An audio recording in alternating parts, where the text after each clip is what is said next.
What's going on, my Jets family? I want to thank you guys for tuning in to the Take Flight Spit and Fire podcast. I'm always excited to be here with you guys, but I'm extra excited because we got some good shit to talk about, man. We got some Oh, really good yes. shit to talk about. Big Jets win, huge Jets win. But all you guys out there, appreciate you tuning in, appreciate you subscribing. And if you could subscribe to the channel, that'd be greatly appreciated. But I'm excited, man. I got a great guest here today. You guys know him on Twitter as NYJets Situation Report. What's going on, man? Happy to have you here. Hey, brother, thanks for having me, man. I appreciate you giving me the invite. It's an honor to be here, Doug. I'm pumped. I am really pumped to be here today. Yeah, and rightfully so. I mean, we're all freaking excited. Like, we're all on Mhm. cloud nine. Like, I'm still Yes. on cloud nine, man. Like, Oh, it's yeah. amazing to think about. Like, it's a great, absolutely. Like, I've said, I've talked about it with all my people, on the channel. Mhm. I felt, that Zach Wilson was going to be the guy. We've always questioned, like, wonder with Robert Saleh because we don't know. We're going to find out. But I believe Joe Douglas was, the correct GM. I love the Facts. direction the team was going. I felt like it was going to translate this year. Like I was like, everything's there. All the pieces are in place. It's just so fucking beautiful to see, man. Like it's just so beautiful to see.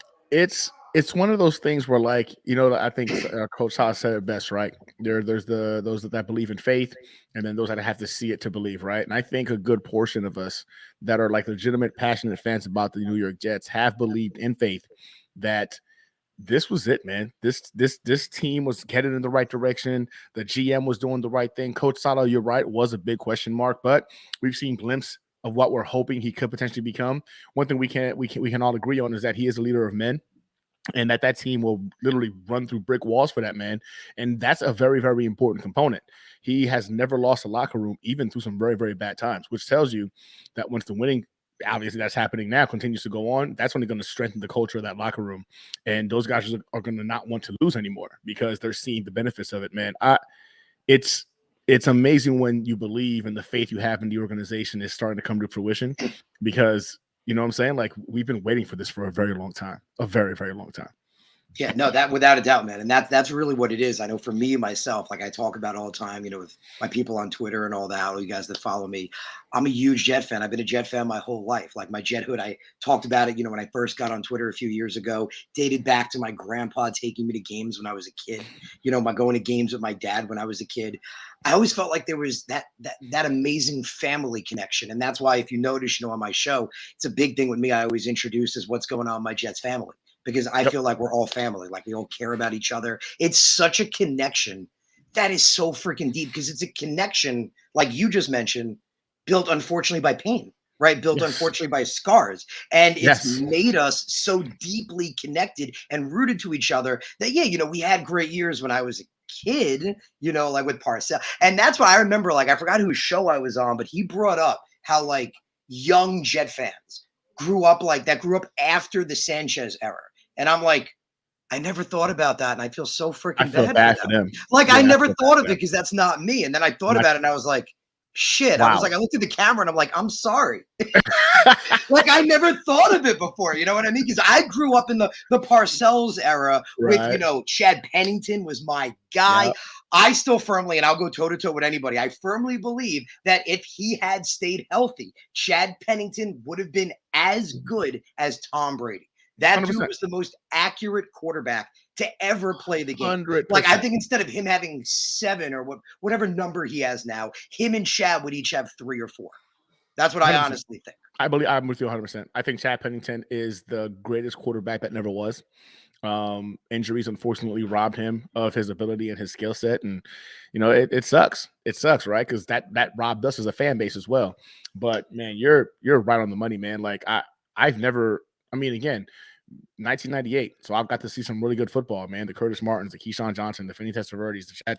So it's sad to think that, like, you're right, man. These guys who've been watching or been rooting for the Jets since post Mark Sanchez era have dealt with a lot of heartbreak, a lot of pain, and that just made me sad.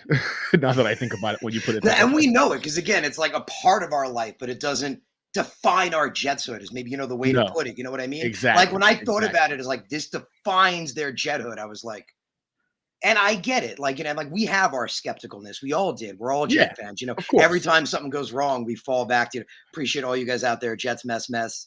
What's up, bro? Good to see you, man. What up, Yo, Jets? What's fellas, next? we got NYJets there. Appreciate all you 82. guys, man. Love you guys being there. Appreciate it. So we were gonna get into stuff, but man, me and Sit Rep just talking. We got reminiscent about the old Jets back in the day, man.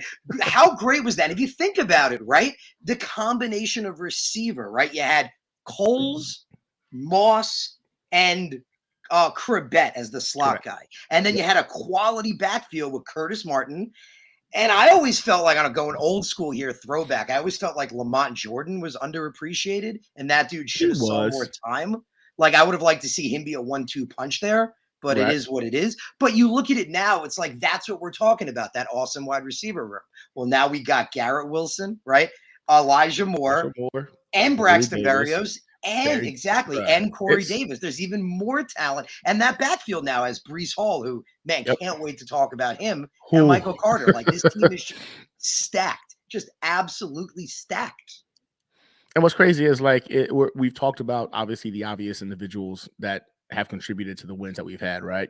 We haven't seen Tyler Conklin get comfortable yet in this offense. We haven't seen CJ Uzama used at all in this offense, and these are two quality individual Well, he's used as weapons a that. blocker. Well, yeah, as a inline blocker, yes, but in Yeah, terms of his that's about it. receiving skills, CJ Uzama, proved to be a very big asset for Joe Burrow last year on their championship run, right? So there's there's still a lot of untapped potential, I believe, in terms of what this roster can truly be. And that's saying a lot when you drop 40 points, you know what I'm saying, on the AFC freaking rivals, the Miami Exactly, Dolphins. exactly, the 40 points. And that's what I wanted. And I appreciate all you guys out there. I wanted to get into that because I realized it right when the game ended. I was like, wait a minute. There's got to be a lot of stats here. Like, this game has got to be a game that statistically means something. And it turned out it actually statistically means a lot. So let's Yep. start with the first one. And the All right. first one is the Jets are 3-2 for the first time since 2017. Long ass time. Been a And minute. now we're in second place in the AFC East. Like we were talking last week. I remember I was on your show with you. We were talking about how exciting it was not to just be at the bottom, and the Yep. Patriots were there. And we had like 10 teams below us. Well, now we're literally one game behind the Buffalo Bills. Like, it's time to get hyped. Like, as You want we to get know, like really we hyped? talked about, any There- given Sunday, anything can happen. And a 3-2 record, a winning record, man, that's awesome. Like, we haven't seen that since 2017. It's 5 weeks into the season, and there's only two teams in the AFC with more wins than us. Only two teams. That's That's what's up. Buffalo and Kansas City. That's it. You know what I'm saying? And Like those that. those are two teams that are Super Bowl teams right there. Facts. Facts. So that, man, Love it's this game, man. I made my preview video on this game, and I said that this was a statement video based off of Coach Salah's, in one Jets drive when he stated that 0-12, you know what I'm saying, like been outscored, like just beat up, you know what I'm saying. We were the punching bag of the AFC East, and that shit changed now. He said this shit changes now, right? And I think it was just so harmonious that the highest points we've scored thus far this season was against another AFC East opponent. Not only that, an AFC East opponent that was first in the division until they met us. That to me, man, is poetic justice. It's just poetic justice. Yeah, I know that's a valid point, man, to look at it that way, right? That they were the first place team. And obviously Buffalo won their game, but we I took mean, that away from them. yeah. That's big for Miami, man, to fall from 1-3 in one game. One game.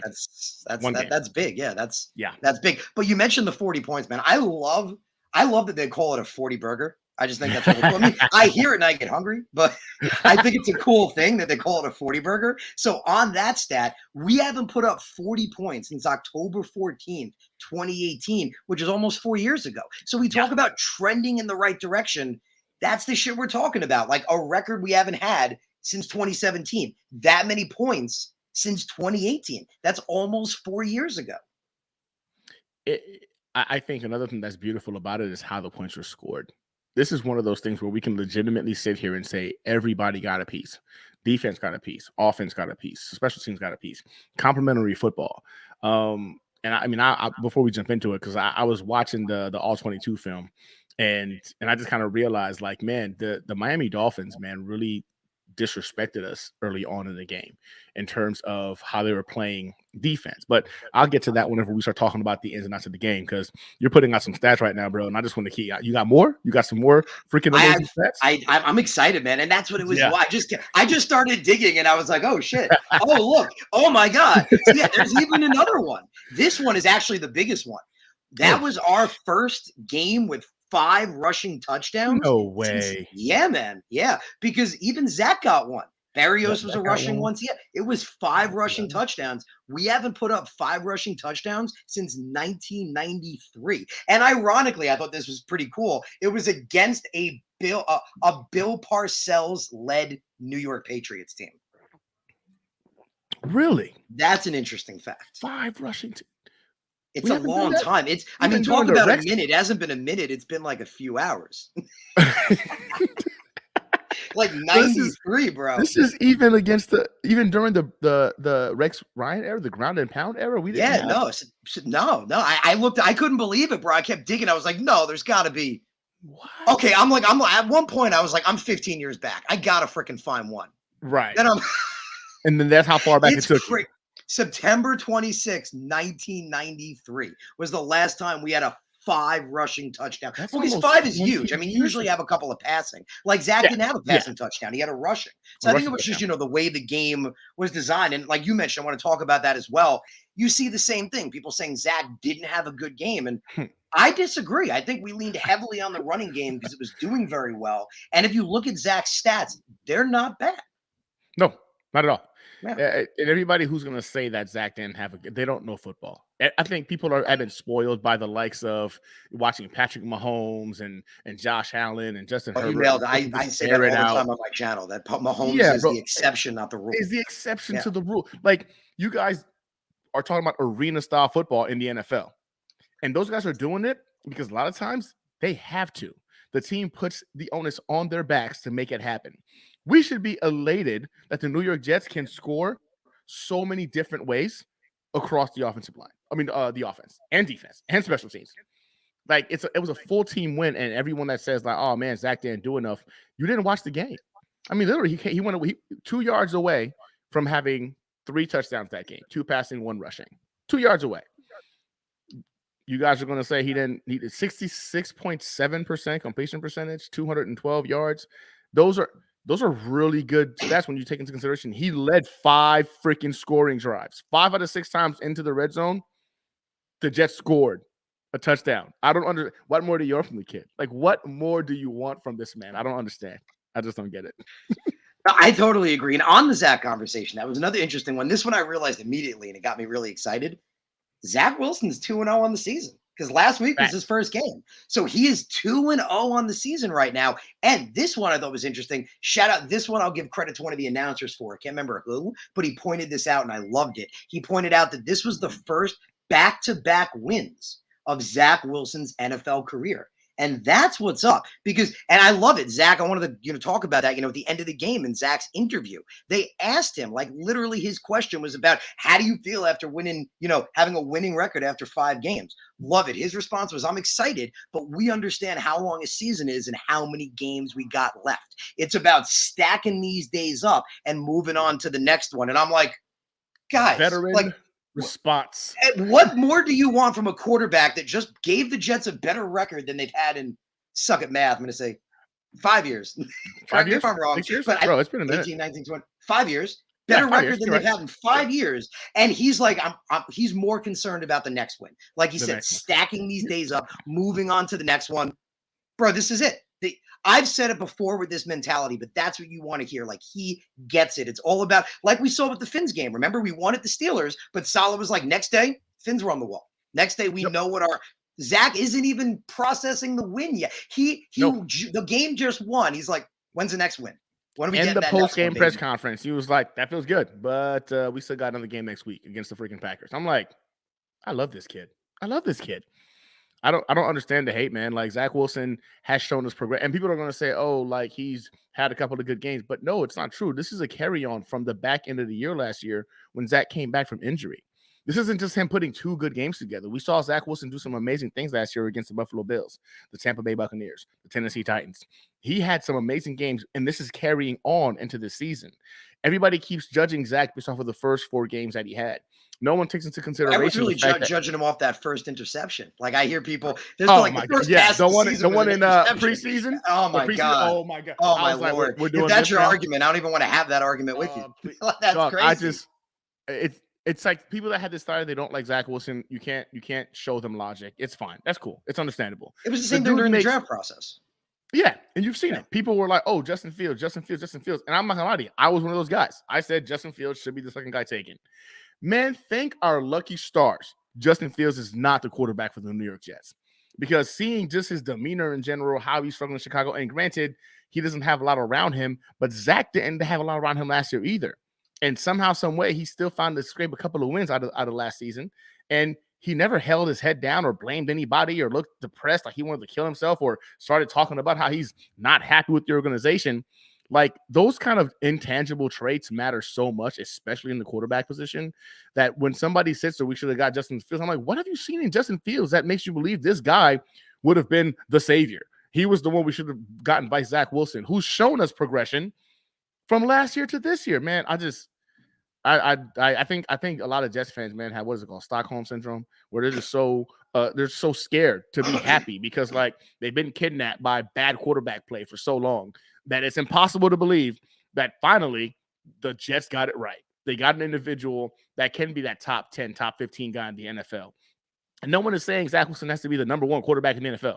I'm not even saying he has to be a top 5 quarterback in the NFL. Now, do I believe he has the arm talent to be top 5 in the NFL? I sure as hell do. That dude makes some throws during the game where you're like, how in the world? Like maybe 3-4 other quarterbacks tops can make those throws. But nonetheless, I'm 100% okay with a top 10, top 15 guy. As long as we're getting a full team wins like we just got this past Sunday, how am I going to complain about that? I don't understand the logic, man. It's No, I get you, man. And you know, we talked about it. All my people who've been following me for a long time know that since the beginning, Zach was my guy. Like before everybody else saw it, I was like, this is the second best quarterback in the draft.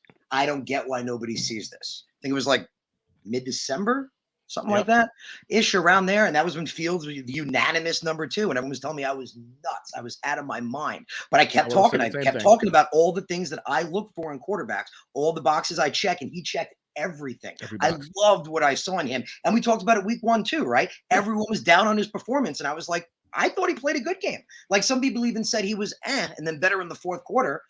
I thought, we talked about it, and I put a whole video out on it, that I thought he was good throughout. I thought he was playing well, making accurate throws, standing well in the pocket. But that biggest thing, remember, we talked about was when he went out of the pocket and scrambled, he reset his feet so many times, tried to find that open receiver, as opposed to putting his shoulder down and running, showing growth. And it didn't work out. I mean, we talked about it like 90%. Yeah, 90% of that time I was watching, threw it out of bounds. I don't think maybe that many people noticed, but that was a huge thing for him to reset his feet like that and try to find the open guy instead of just being like, okay, I'm going to run it or I'm going to get 5 yards. Because that's when you find Elijah Moore, Garrett Wilson 40 freaking yards downfield. That's what Mahomes does. That's the same thing. When you reset your feet then and you get that second view, you're like, oh shit, because I scrambled, he is gone.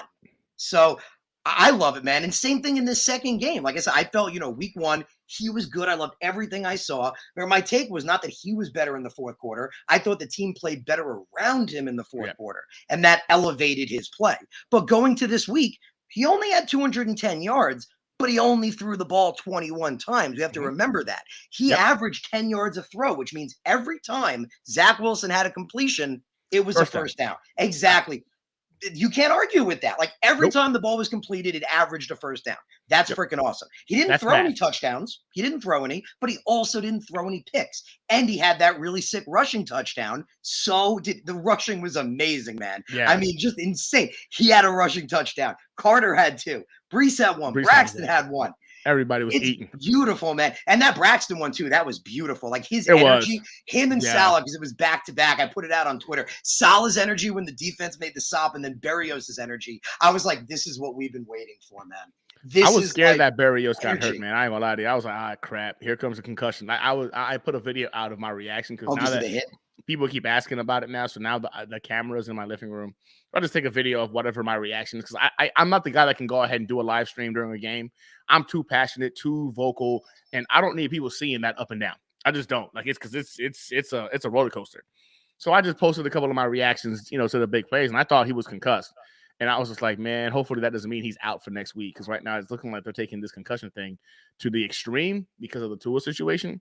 I think the NFL that has, like, right now, I'd rather them be more cautious than not. But in all actuality, man, I would have loved for it to have been Teddy Bridgewater out there, because then it would have dissipated a lot of the, oh, you played our third string quarterback and blah To blah be blah. fair, and to totally go on that, Skylar Thompson's play was underappreciated. I mean, Thank you. I'm not saying he was freaking great, but for a 7th round quarterback that had never played an NFL snap, remember what he did in the preseason? The Dolphins didn't want to let him walk for a reason. What was it? Like half the teams were like, we'll sign him the second you come. We'll sign him, right? Like, he was exactly crazy in the preseason. Yep. So he came undefeated. in. He wasn't great, but he played well. The underappreciation, we can pivot for a second, just the underappreciation.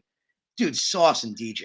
Like, we knew going in, we talked about it on your show, remember that? They are the best cornerback duo in the league. They are. You can't argue that, because they're the only two guys that are top 10 corners that are on the same team. So they are, without a question, the best corner duo in the league. And everyone's like, this is the challenge. This is the week. Well, I am happy to say, bro, Tyreek Waddle, I put them together. Tyreek Hill and Waddle together didn't even have 100 yards. Together, they didn't even put up 100. Bro, that's insane. Sauce and DJ, test one. Like, you wanted to test them, you tested them. They are pure lockdown. What's funny is, right, I'm glad you brought that up. What's funny is, like, we were just talking about Skylar, that he played a really good game. I honestly believe that had Tua been playing that game, Tua throws more interceptions. And let me just explain this real quick.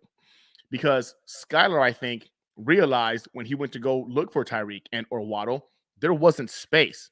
Like, the All-22 film proved it. Like, there wasn't space for those guys to go ahead and throw the ball. In fact, the Jets, I think, schemed it beautifully, because they also kept 2 safeties over the top. I think that's why we saw Mostert get 130-something yards rushing. The Jets knew, like, we have to pick one. Either we're going to get beat by Hill and Waddle, or we're going to get beat in the running game. And they decided, you know what? We're going to take away the wide receivers. And they did that. The running game was great. But I think Tua in that situation is going to force some plays, because a lot of people don't realize this, man. Tua did not all of a sudden get like a miraculously strong arm over a freaking like summer. It's not how that works, right? He's had, an average to below average arm strength for his whole career. Not going to change. What has changed is the ability to have tools like Waddle and Hill, and during training camp, practicing deep route timing. He understands where those guys are supposed to be in a specific time frame. He can throw the ball in that particular location. Hence why you see a lot of adjustments made by Waddle and Tyreek Hill on those deep routes. They're going to a point to get the ball, because why? They're the fastest 2 guys in the NFL. They're going to most times beat their man coverage, right? And sometimes outrun the safeties too. So a lot of timing deep routes is what Tua has been killing people with the first, 3 games, really, the first 3 games of the season. Now, there was no separation to be had if you watch the All-22 film. Like, our boys had those guys locked down. Like, it was so impressive. DJ, even the freaking pass interference penalties were freaking jokes. And, like, there was even comments it's funny when ESPN and NFL Network are like, well, I don't know what the freaking refs saw that do those pass interferences, but maybe they're just not accustomed to seeing freaking Tyreek Hill and freaking Waddle not create separation. So it had to be a pass interference. Like ESPN's got jokes about those particular flags being thrown. And because of that, Skylar didn't throw it. He went for his check down numerous times, which is great. Very, very high IQ stuff.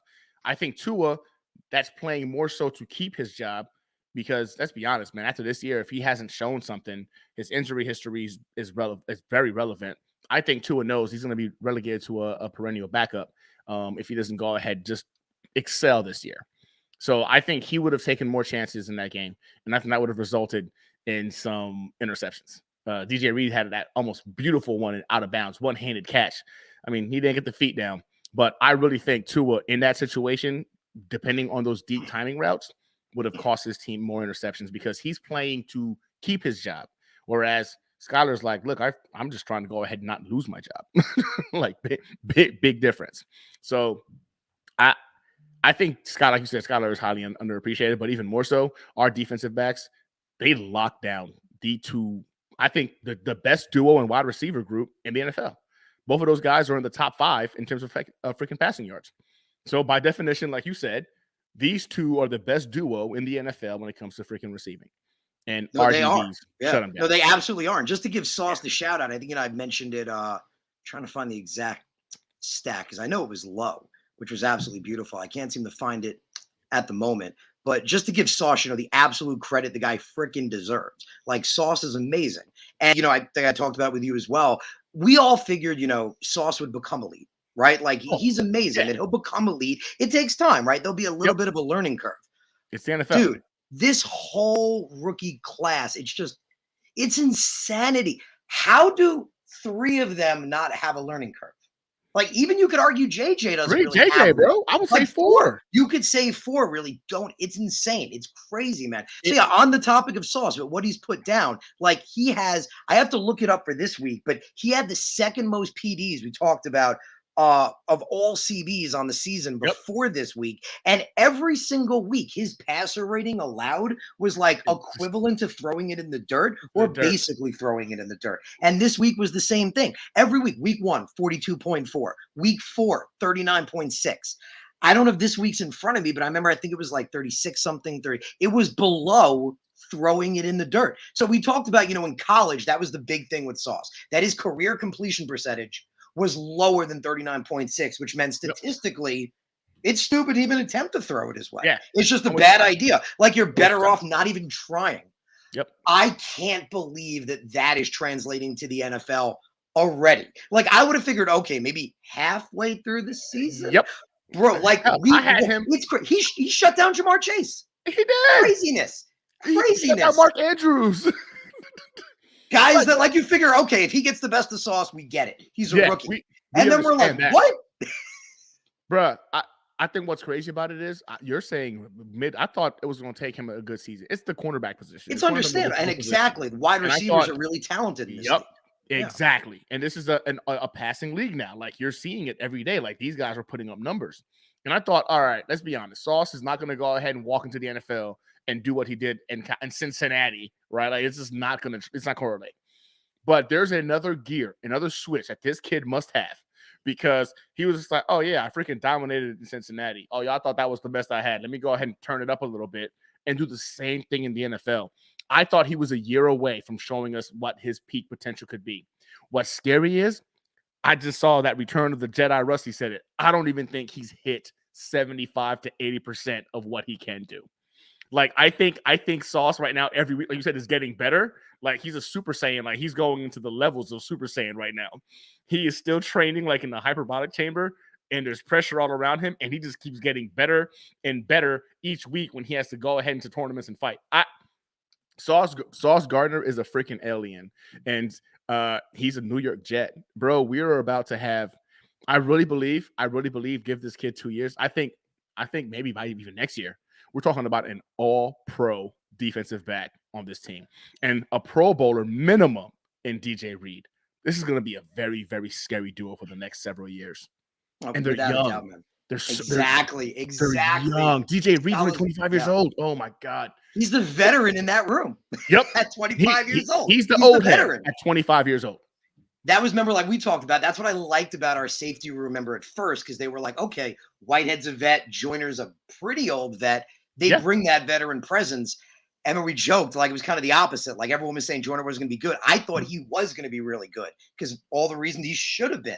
And I was like eating crow in the beginning, but man, he's looking it. He's looking the part. Even last week, like with the safety position, a good way to look at them is they didn't make as big a splash as they did in the Steelers. But we didn't see anything negative. That's the thing. Like we didn't see them miss anything. So yeah. So a quiet game isn't necessarily a bad thing. No, you actually, I'll wager, and when it comes to your secondary, you want a quiet game. You would like a quiet game. Or you're hearing like, oh, boom, interception. Like you want to hear that. But otherwise, a quiet game is a great game when it comes to your secondary. It means the offense never got within reach of them to go ahead and make a play. No, that I'm not makes a mad lot of about it. sense. Yeah. And like you and Rusty said, bro, I didn't even think of that. It's like, I'm even more hyped now because it's true. How many players have reached their full potential in 5 weeks of playing in the NFL? No one. It just doesn't happen. They show what they're going to be, but it's not their full potential. So, man, I didn't even think of that. Like, this dude is locking people down. Jamar Chase literally locked down. You mentioned freaking Mark Mark Anthony, the Andrews. Steelers. He basically locked the whole team down. And I The love whole how team. I think Whoever shout was out on to his side. Michael Nanya. I think I he saw did the that whole too. thing Yeah. where he was like, I don't He know was who to wide put. receivers. So just screw it. I'm going to put everybody. Because I was thinking the same thing. I was like, he shut the whole team down. The whole So team who down. do you pick? So he shut the whole team down last week, man. He was freaking awesome as well. I mean, this week, he was freaking awesome. Unbelievable. Like literally unbelievable that he is at the point already where it's stupid to even try to throw it his way. Stephen Angle. I want to answer this question so bad, or this comment so bad. Rogers is gonna shred us on Sunday. Let's keep it real. They're pissed Go off, for and it. Go he's for it. deadly accurate. Okay, first and foremost, Stephen, thank you for your comment. We appreciate you. My wife is a big Packers fan, huge Packers fan. In fact, I So lost three of my Sunday's going to be children. conflicting. Oh, it's gonna be bad. And you know what? I don't care. I'll risk it. I'm gonna be that dude. I'm gonna risk it. I'm gonna be nice as hell from now to Sunday because on Sunday we ain't friends, and she's just as competitive as I am, so she ain't gonna be my friend either. And I'll tell you this: I've never been more excited to play a team like this because, like he just said, he's going to go ahead and destroy us. Everyone's going to think the same thing. We're 7-point underdogs going into that game. The question I have to ask everyone and their mom: who on the freaking Packers wide receiver room scares you? I was actually just going to say the same Who thing. I scares was, you? and I Yeah, always figured Aaron Rodgers is like, and again, I'm not a fan of Tom Brady, but just like Tom Brady, that, it doesn't matter who his wide receivers are, but he's been struggling this year. he's It's been been a struggling. fact. He doesn't look that good. And Nope. it's not like Aaron Rodgers isn't Aaron Rodgers. So maybe it's a combination of getting a little bit older, plus not a lot of talent around E- him. Everybody's under the impression that like everybody does what Tom Brady does. Tom Brady is a freak. That doesn't make any sense that he's played at such a high level, but even Tom Brady has had elite talent around him or elite coaching. Or in this situation, there is no, except for Aaron Jones. Aaron Jones is probably the focal point.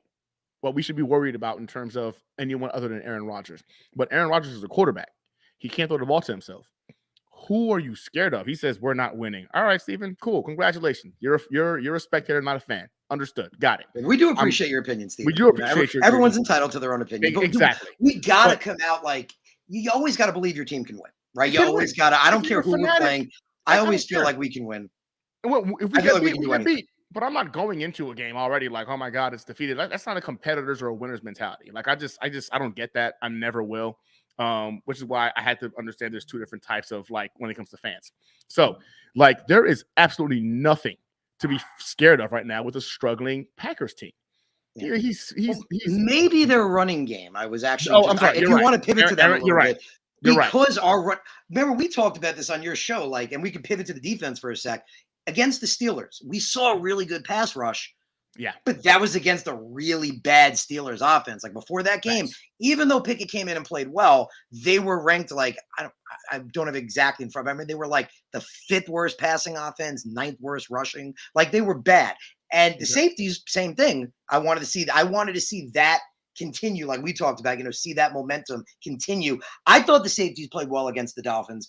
I They did. thought the pass rush wasn't bad. I mean, obviously, Carl Lawson and Quinnen were disruptive as Just hell, disrupting and they everything. Yeah. proved it, but it wasn't consistent. And that is what I'm afraid of, especially our running defense. We were porous against the Dolphins. We go in, okay, you got a rookie quarterback, a seventh-round rookie. Mhm. You knew they were going to be leaning on Roser. Like you knew the game plan is going to be to run the ball to take the pressure off the rookie. We couldn't But stop the running game.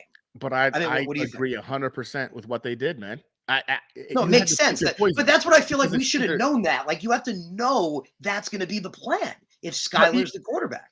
but the thing was, I think they went into that game. They didn't care if it was Teddy. They didn't care if it was. It could have been Tua. They wouldn't have cared. The game plan was to go ahead and take away Tyreek Hill and Jalen Waddle. I Which they 100% did. But you believe do have to they went pivot, in and that's there. you have to be adaptive. And I think that's the big thing people But crap on that's the Oakland scary with. part. The offense is adaptive, but the defense isn't as much. That's the scary part. Like you say that, but in that situation, Tyreek Hill and Jalen Waddle has the speed to literally turn the game over like that with Oh, one they catch. do. The whole team, bro. They're a whole team. Mostert, It's like that. disgusting. It's a team of track stars, bro. Like that But team. look at Like this, though. I think if you run a 4.4 in that team, you're slow. You're Like probably that right. team is fast as hell. It's the fastest. I think it's the fastest roster in the NFL. Collectively in terms of the skill positions. So I do want But to, I need to take off. I do want to point out though, I appreciated this because I went back when I watched it as well. Because of that, if you notice in prior games, the safeties were more playing the box and playing in the middle. They yeah, did use them more in the back as like okay, exactly. just in case Yeah. Sauce and DJ get beat. Because let's be honest, these guys are fast as These shit. guys are fast as hell, man. So Like that was a good. I like that adaptiveness because normally and I the think safeties weren't back there as much in other games. exactly, and that's why I think like for me, like I understood because this is the NFL. These are professional athletes, bro. These guys are getting paid to find ways to beat you. You're not stopping everybody. I don't care who you are on defense. You've got to pick your poison. You are not stopping everybody. And I think based off of the results, we picked the right two to stop. And what's crazy is I think freaking Sauce and DJ Reed did pretty well of like holding those guys down themselves. But I don't think freaking Salah or Obrick was willing to bet every single down on it. And I think ultimately, you know what? We can go ahead and give the chunk plays for the run play. You know what? The clock's still running. We had the lead. We had the lead the whole game. Yeah, Like, well, you saw it on the PI of Tyreek, right? That was kind of like Sauce realizing, like, man, I know he's fast, but he's really fast. Yeah. Like it's just a realization because he is like they call him the cheetah for a reason. For a reason. Like, Fastest man in the NFL, so bro. I get it. Like, no, I totally get it. Like Sauce and DJ locked them down, but I did like the adaptiveness of okay, well, either it was, I don't think it was both at the same time. Again, I didn't go back yet I didn't have time yet to go back and watch, but I remember there was at least one safety back on pretty much every play. Every single play, every single yeah, at least one. It wasn't both. They never cleared the safety. They were just always on the field. Just in case. Because let's be honest, like Sauce had him, but if it's foot for foot, it's hard to keep up with the cheetah. It's hard. It's impossible.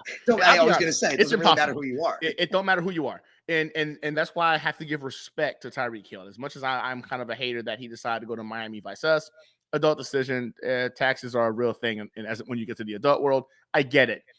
But there's no denying it, man. Tyreek Hill is the fastest man in the NFL. He's the fastest man in the NFL.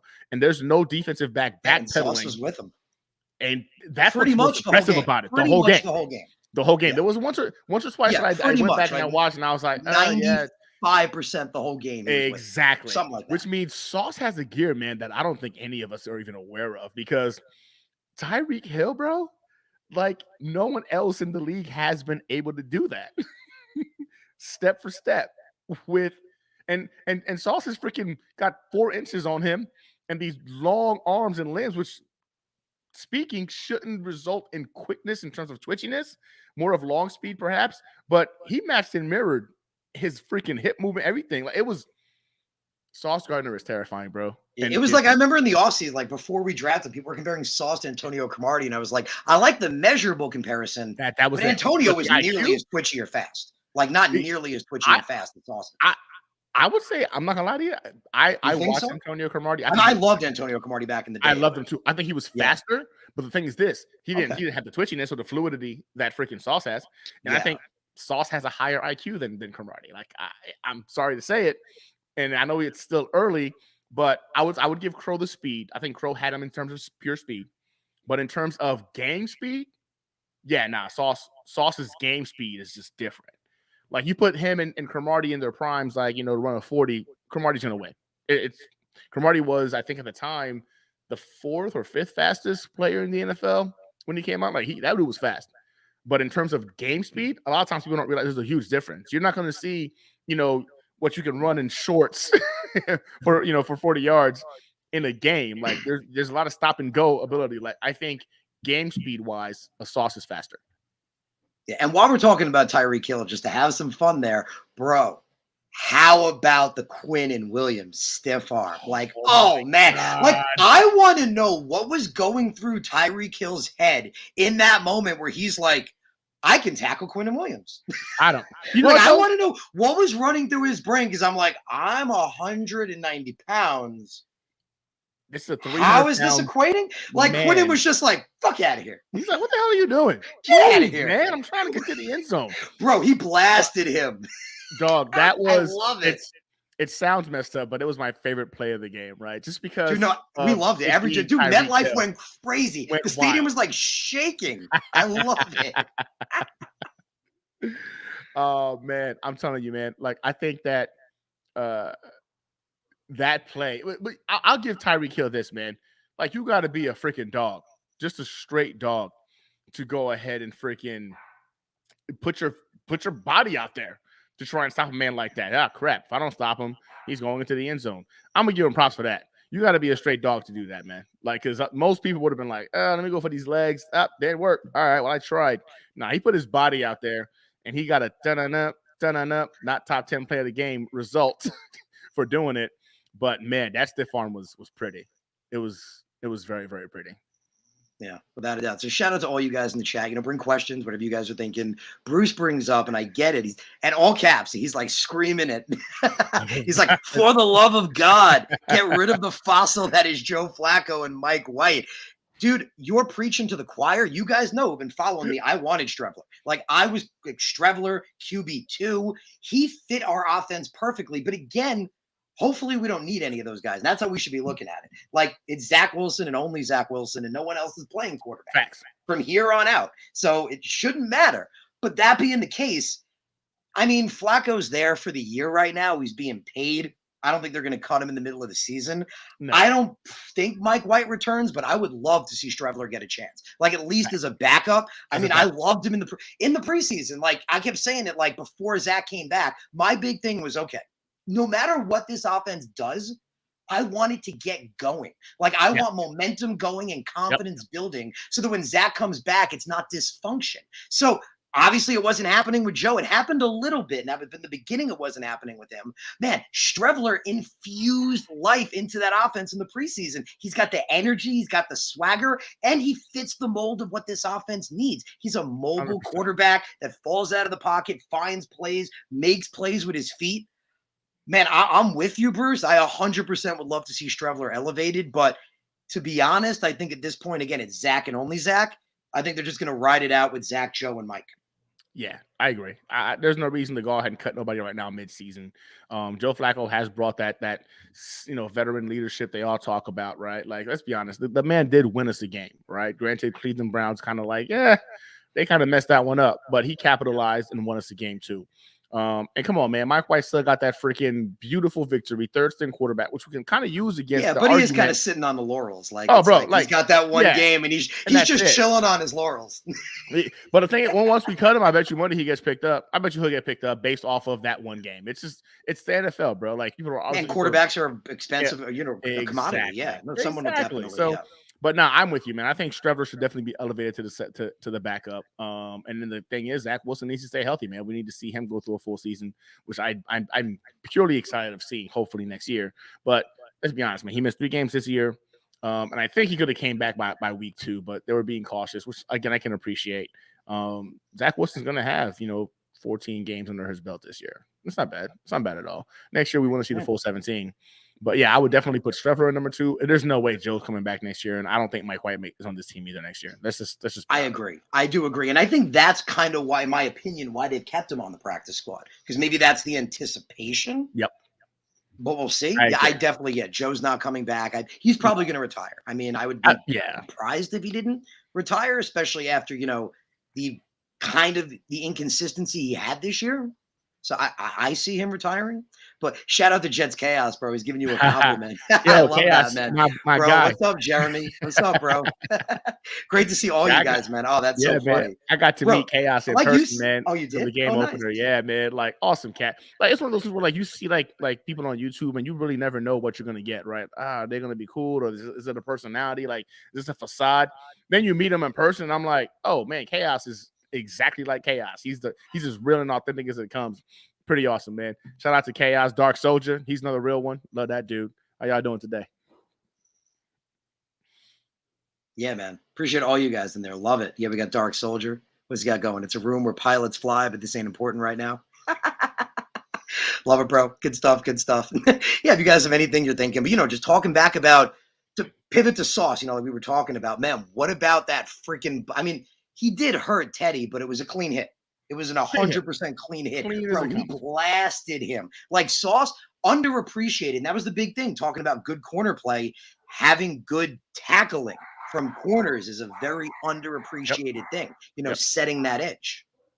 Yeah. I think I saw somebody say that Sauce Gardner is afraid of tackles or something like that. And I forget who it Yeah, was okay. tweeted it out. And I was just like, how could you say that when you saw this man pick up Teddy Bridgewater and boom, like clean hit to the ground, Clean as they can right? come. You Like it's can't the cleanest penalty thing that at come. all. And I haven't seen it. I mean, he says that there's been tape where he's hesitant, he's not, putting his helmet in there. And I'm like, well, first of all, you're not supposed to put your helmet in there because that's an illegal form of tackling. You don't want to lead with your head. You got to go ahead and look up. So I don't see where you're going with that. But nonetheless, he hasn't had missed tackles. So I'm glad you brought it up because I don't know what the direction was when they came with that. But Sauce Gardner, man, and DJ Reed both love to hit. It seems like they get pumped up when they hit a person too. So I'm the person that's going to say I digress. We've got two cornerbacks that love to hit. We've got Quan Alexander, who decides he wants to go ahead and be the thumper. He wants to go ahead and make a noise every time he connects. Like, Bro, we've got let's some legitimate. talk about Quan for a second, man. Oh I mean, God, man, that's got to be like the best million we've spent. brother, we I mean, need to re-sign that what man. is it like? My big thing was it was staying healthy. Like everyone Yes. knows when he's healthy, he's He's one of the best linebackers in the league. Coverage, tackle, just everything. He's one of the best linebackers in the league, like period. But health has been a concern. Man, my big thing was if he can stay healthy for the whole season, pay him. Like him and CJ Mosley are a massively underappreciated linebacker duo. And when I'm glad Quincy you brought up comes CJ. back, bro, and when Quincy comes back, that's going to be an underappreciated trio. What's crazy is we all came into the season believing that our linebacker core was definitely a weakness on this team. And I'm not going to say like it's all figured out. Yeah, I was one of the few people saying everyone's sleeping on the linebackers and they'll see. Oh, were you? I was not. Yeah, I was worried about it. I was telling everybody that the linebackers weren't as big as issue as everyone thought, and they'll see. They'll see. And that was before we signed Kwong. That was honestly before we signed Kwong, because I like the potential of Sherwood and Nasruddin, but you know what? Forget them right now, bro. Quan and CJ, unbelievable. Like CJ, so many people are crapping on him. He misses a tackle maybe here and there. He's still one of the best players on our defense. He ends the game with double-digit tackles every game. I saw a stat today that says he has 51 tackles on the season. I don't know if that's accurate. So I would not be surprised. I mean, he puts up 10 a game and we're at week 5. That's a fact for him. And he did it last season too. He was one of the top. And in fact, that was, people want like, how can you consider PFF not a reliable source? CJ Mosley is the perfect example. He had career highs in tackles. One of his best years last year. Do you remember the ratings they were giving that man? They were giving him like, dude, there were a couple of weeks they were giving him like 32 point something. Like I was like, okay, I know he's not the best linebacker in the league anymore, but he doesn't suck. No, like they were giving him legit suck grades, like in the 30s. Yeah, that PFF, man, I'm not gonna lie to you. I'm one of those guys who had a membership to them like last year, and by the end of the year, I was like, why the hell am I paying for this? And then they got me this year because I forgot to cancel my subscription. So so I had to go ahead and pretty much cancel it for this coming year. But like, the more and more I've dug into like their grades and stuff, I'm like, what algorithm is this? I feel like this is some random person that's sitting in a back room deciding like, 1 to 99. You know what? I'm gonna get this person to 22. This person to 35. This guy had a touchdown today. He gets 99.9. Bro, like it's the algorithm is a joke, and I've stopped using them since because to me, I like to speak intelligent football. I want to be able to at least like be able to articulate why I feel or see something or think something. And depending on PFF grades is the equivalent of me being in elementary school and I'm sorry, being a calculus instructor telling you like, hey, elementary math freaking looks like this when we're supposed to be talking like bigger and better things. Like it doesn't make any sense. It doesn't add up. So I stopped using PFF. What I thought was crazy, and again, I don't crap on him too much, but I don't mind. What I thought was crazy was so many people, because of this, a few years ago, were asking for transparency. They're like, well, if you think your algorithm is so good, show it to us. Show us. We've never seen it. Never seen it. I think it's because people will, like actual, analysts with even more knowledge than me, and then break it down. They'll just rip that shit apart. Like, how could you grade this? How could you look at it that? Because that's the important factor. Like you said, it's how are they looking at it? Yeah, it makes no sense to me. It doesn't add up at all. So I stopped. I stopped using it. And when I'm trying to speak intelligently in my football, and people use like, oh, PFF grade of, I'm like, what does that mean? What does that PFF grade mean? Like, do you know? Nobody knows. We're all just saying like, oh, it's a high number, so it's It's good. I'm like, nah, I'm not using that shit no more, man. I Yeah, just you can't. guys, I love you guys in the chat. Shout out to Rusty. He's like PFF's like the weather guy, and the Dark Soldier is like, oh, it may rain tomorrow. It's true, bro. It's the same thing. Like a meteorologist, you can be like, oh, it's gonna Yep. rain tomorrow. You get snow. It's oh well. Oh well. I always Who joke like cares? it's one of the few jobs you could be like what, like wrong almost 50% of the time and keep your job. Like Yep. I'm a teacher. Like I can't just go up there and No. start teaching wrong shit. Like I'll be fired in 5 minutes. No, I'm a corporate I can't recruiter. I make can't stuff be up. telling people like, hey, these guys are going to be great candidates and then they suck. I'm gonna get fired. I'm gonna just get fired. It's just a matter of time. Like you can't keep playing that game of just guessing without putting in the work.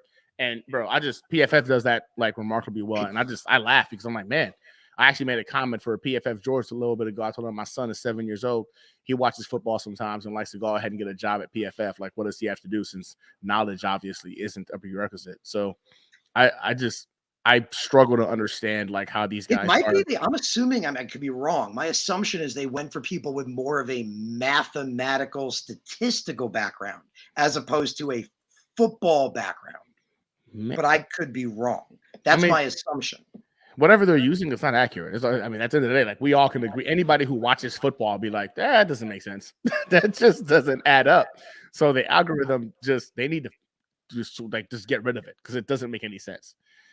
Yeah, so shout out to you guys in the chat. I want to point out because Dark Soldier was saying Stephen E didn't get it, and then Stephen was saying airplane quote. So I just want to say, good luck. We're all counting on you. Because I didn't get it before. So I love that, man. Through the whole movie. Just I want to let you all know, good luck. We're all counting on you. Man, I love Airplane. That's like one of the classics, man. Man, but there's so much good stuff. Like so many freaking good things to talk about in that game. Like, how about this one? So many people were calling for Braden Mann's job, right? So many Yep. people were like, Braden Mann, get the hell out of here. Is anyone calling for that job anymore? Is there anyone saying Braden Mann should be gone? Because it was the big thing too. You know, and again, we do it. You know, we're very passionate. We're very passionate Jet fans, and we tend to, jump to a conclusion or react to something. We found out after the fact that he hurt his back. He'd hurt his back, and believe me, I can tell you from back injuries. I mean, I'm lucky. I can't believe he was able to swing his leg. Period. If he hurt his back, like that's crazy. So, man, he's looked really good. Man has been really awesome, and especially, I mean, that onside kick, like that, just like MVP. Yeah, I'm pretty sure he also had like what a freaking special teams player of the week award too. What game was that? Was it the Cleveland game? And I know he got a special teams player of the week award. I remember him getting issued, that weekly award by the team. But nah, Braden Mann has been a stud, man. Like he's either figured it out or he's healthy 100% now. But like, man, he's been an asset to the special teams. Like you can't discount that. Oh, without a doubt, man. Without a doubt. So I know Sit Rep's got his show that he's going to be going on in just a little bit. He goes on at 8. So just a couple things. The one thing that we haven't talked about, and Breece Hall, man. Breece freaking Hall. Like, talk about what a freaking game, bro. Almost 200 total yards. He freaking killed it. Breece Hall is the best mistake the New York Jets made apparently drafting this freaking year, because we were told by PFF, haha, we suck. This is the worst thing they could have done is draft a freaking running back and have to trade a 5th round pick to move up 2 spots to get him. And man, if you needed more clarification on just how bad PFF is, Breece Hall was considered a very, very bad pick for the Jets. Very, very bad pick. That man won us a game yesterday or on Sunday. He won us a game yesterday. So I don't know, man. Like I think Breece Hall is another guy that hasn't actually tapped his full potential yet, and he just got 200 yards from scrimmage, just 2 days ago. Like that should tell you all you need to know right there. No, exactly. And I was so excited with him, man. I mean, geez, like we looked at what he was in college. We looked at the potential with him. Obviously, all the things we know, was supposed to be a 1st round pick. Joe was willing to trade up again to get him. I loved him, man. But it's the same thing, just like him, just like Garrett, just like Sauce. Again, JJ looks good, but specifically those 3 guys, I didn't expect it this quick. Like Sauce is literally a major component of our defense, and Garrett and Breece are both major components of our offense. And these are rookies going into their 6th game ever. Like, that's crazy. It's insane to think. It's insane to think about, because you don't see this, especially not when it comes to like 4 players that you drafted in the same draft. Have it figured out by game 5 of the season. You're looking at all of them. They're all in top categories in their respective position groups when it comes to that draft class. And in several categories, they're in just the top category of the entire NFL in terms of their freaking position group. That's an insane statistic to think that Joe Douglas, a home run is an understatement. A home run in this draft is an understatement for what Joe Douglas did. Yeah, and you look at, both these last 2 drafts, obviously the quarterback. So if Zach, I believe he will, but if Zach becomes the guy, that class, AVT, Elijah Moore, these last 2 drafts, just unbelievable. Franchise changers. Franchise changers is what this last 2 drafts was. Yeah, and even Max Mitchell, later round draft pick, already looks like our future at right tackle. That dude, literally, week 2, he's holding his own against Myles Garrett, and then week 3, week 1, he was holding his own against Justin Houston, and people didn't even talk about that enough. Nope. Like Max Mitchell, man, a freaking 4th round pick thrown into the fire because of the way our offensive lines looked. And that's something, before we go, we talk about the offensive line a little bit. Having Dwayne Brown back made a huge difference, absolutely huge difference. And shout out to him, because if you looked at him, he had that brace on his shoulder. You could see that brace on his shoulder. He obviously still got something going on, but he looked good. He's playing with a partially torn labrum. That's exactly it. Remember, they asked him, and he said that surgery was an option, but he wanted to play. And bro, you got to respect the hell out of that. Like 37 100%. Years old, he knows this maybe could be his last year. But he's got nothing to prove. He knows he's going to the Hall. He's got nothing to prove, but yet he wanted to play. Says 2 things. 1, the man is a baller. He's a dog. You know what I'm saying? He loves the game that much. 2, he believes in what this team can potentially accomplish this year, and or believes in Coach Saleh. Either way, positive thing that he's willing to go ahead and say, you know what? I'll get surgery in the offseason to go ahead and fix this labrum. That to me, man, speaks volumes. This speaks volumes. Yeah, I got to jump off, brother. No, I got you, man. I got you. So I'm gonna, no worries. I'm gonna chill with you guys. I'm gonna, we'll keep chatting. We'll keep talking about some stuff. But I really appreciate you tuning in. Can you let the people know where to find you, man? Yeah, of course, man. You can go ahead and catch me on Facebook, Instagram, Twitter, and of course on YouTube, and even on TikTok. New York Jets Situation Report, or New York Jets Sit Rep for short. I put content out not every day. I'm trying to get better at it, but you're gonna get regular content from me every week. And yeah, man, go Jets! It's all about the Jets. I'm excited. Y'all should be excited. We're 3-2, second in the AFC. And yeah, the Packers are up next. And again, I don't see what is there to be scared of when it comes to the receiving core. That running game, terrified. That's terrifying. But I think our defense is going to adjust to focus on the run this coming game. Without a doubt, man. I appreciate you coming on. It was awesome talking with you, bro. Hey, till next time. Next time, brother. All right. Take it easy, man. But yeah, so actually, Jeremy, I see you in the chat, my man. If you want, I'd love for you to jump in with me. I don't know if you're still there. I'm going to send you the link right now. Love for you to hop on, bro. Love for you to come on in. If you're available, totally up to you. I don't know what's going on, but I'll send it to you right now so you have it. And yeah, man, I would freaking love for you to hop in. But totally your call. So I just sent that to you. I don't know what's going on. Oh, he said okay. I'm excited, man. Jeremy's gonna be joining us. We'll talk more about the Jets. You guys know I could freaking go all night. That sounded wrong. That sounded wrong, and I apologize, bro. Man, but I can talk about the Jets all night. So Dark Soldier says, don't forget Max, man. Talking about Max, just unbelievable, man. I mean, 4th round pick. He wasn't supposed to play this year. We know that offensive linemen that are able to go, immediately, they go high. They go in the 1st round for a reason, because they're NFL ready. It's one of those, I've talked about it with you guys. It's one of those few positions that still has a learning curve. And God forbid, if you throw an offensive lineman usually in and they're playing against top edge rushers, they can develop bad tendencies. Bro, Max has been unbelievable. Absolutely beautiful surprise. And he will be back. I mean, he's on IR, so he's out for at least a month. But hey, Herbig's looking awesome, right? Nate Herbig, massive surprise. So we got Jeremy. Oh, I'm excited, man. Really, really excited. So glad you can join me, bro. Hey man, what's up? I didn't have I'm time to good, set up man. my I just got home from work. I didn't have time to set up my computer or Oh, anything, but all I good, figure I'll all good. just Yeah, go right from your phone, man. come in with the phone. That's awesome. I appreciate you joining me, man. That's freaking awesome. Yeah, why not? I saw, So, so what do you think? What do you think about the offensive line from what you saw in the last week? I think what we're seeing is kind of what we saw at the end of last year, in that when guys know the system, that's just as important as the people who are playing, because we watched the first 5 games of last year, and that offensive line was a wreck because it was a brand new system. But now we got some guys in there who know the system, and even when we put in new pieces, at least there's a foundation of people who understand how it works. So I think it's just unbelievable. AVT is at the heart of it. He really is the key to the whole thing.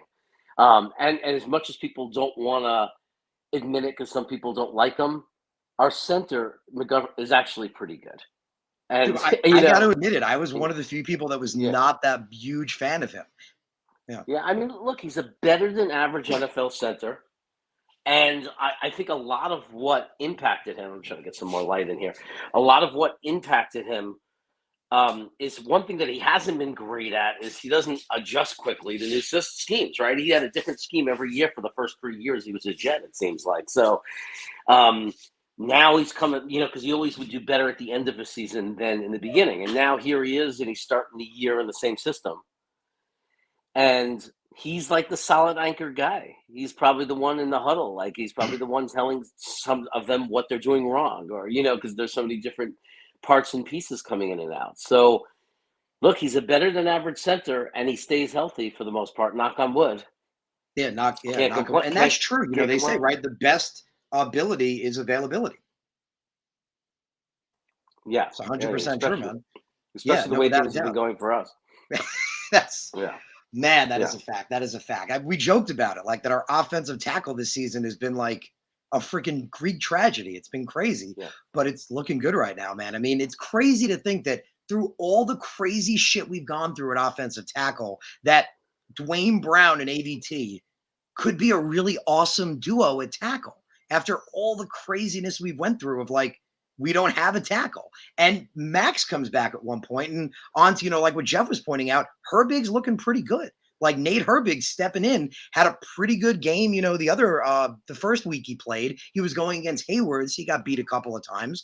I thought he was really good this week. Like I really liked him in his second performance. I don't know what you thought yeah. when you saw him, but I liked him. No, no, absolutely. He's been fine. What about Fant coming back? So Fant is going to come back. So then Bro, you that's have Fant. crazy. We have all these offensive linemen all of a sudden. I'm telling you. So I mean, I think what we're going to see. I think what we're going to see is when Fant comes back. I think we're going to see AVT go back to right guard. I think we're going to see Fant play right tackle as long as he comes back strong and healthy and the knee is fine. Obviously, if it's I'm assuming his struggles were with the knee. I'm assuming when he's healthy, he's going to come back and be fine. I mean, And then I definitely think that's going to be the case. I'm probably not going to be this, but man, I would like to see Max get right back that role when he comes back. Like, even if George is back, because Max is the future there. You know what I mean? Like, Max is going to be our future right tackle. Him and AVT were just developing such awesome chemistry together. I think you're right. I do think, obviously, the veteran's going to get the nod, but man, I would love to see them say, you know what? George is not part of the future plans. Max is. He's getting the start at right tackle, and George is, I guess, backup left tackle, swing tackle. well, there's also the possibility that we have to see how Dwayne Brown holds up. Right, he's playing with a That is true. torn Yeah, labrum. you can He see it with might, the brace. yeah, like he might start to wear down and struggle. And he came in to be a swing, right? Or to be that backup. So there's a chance that when we're fully healthy, you might see Mitchell at right tackle and you might see Fant at left tackle where we know he can play well.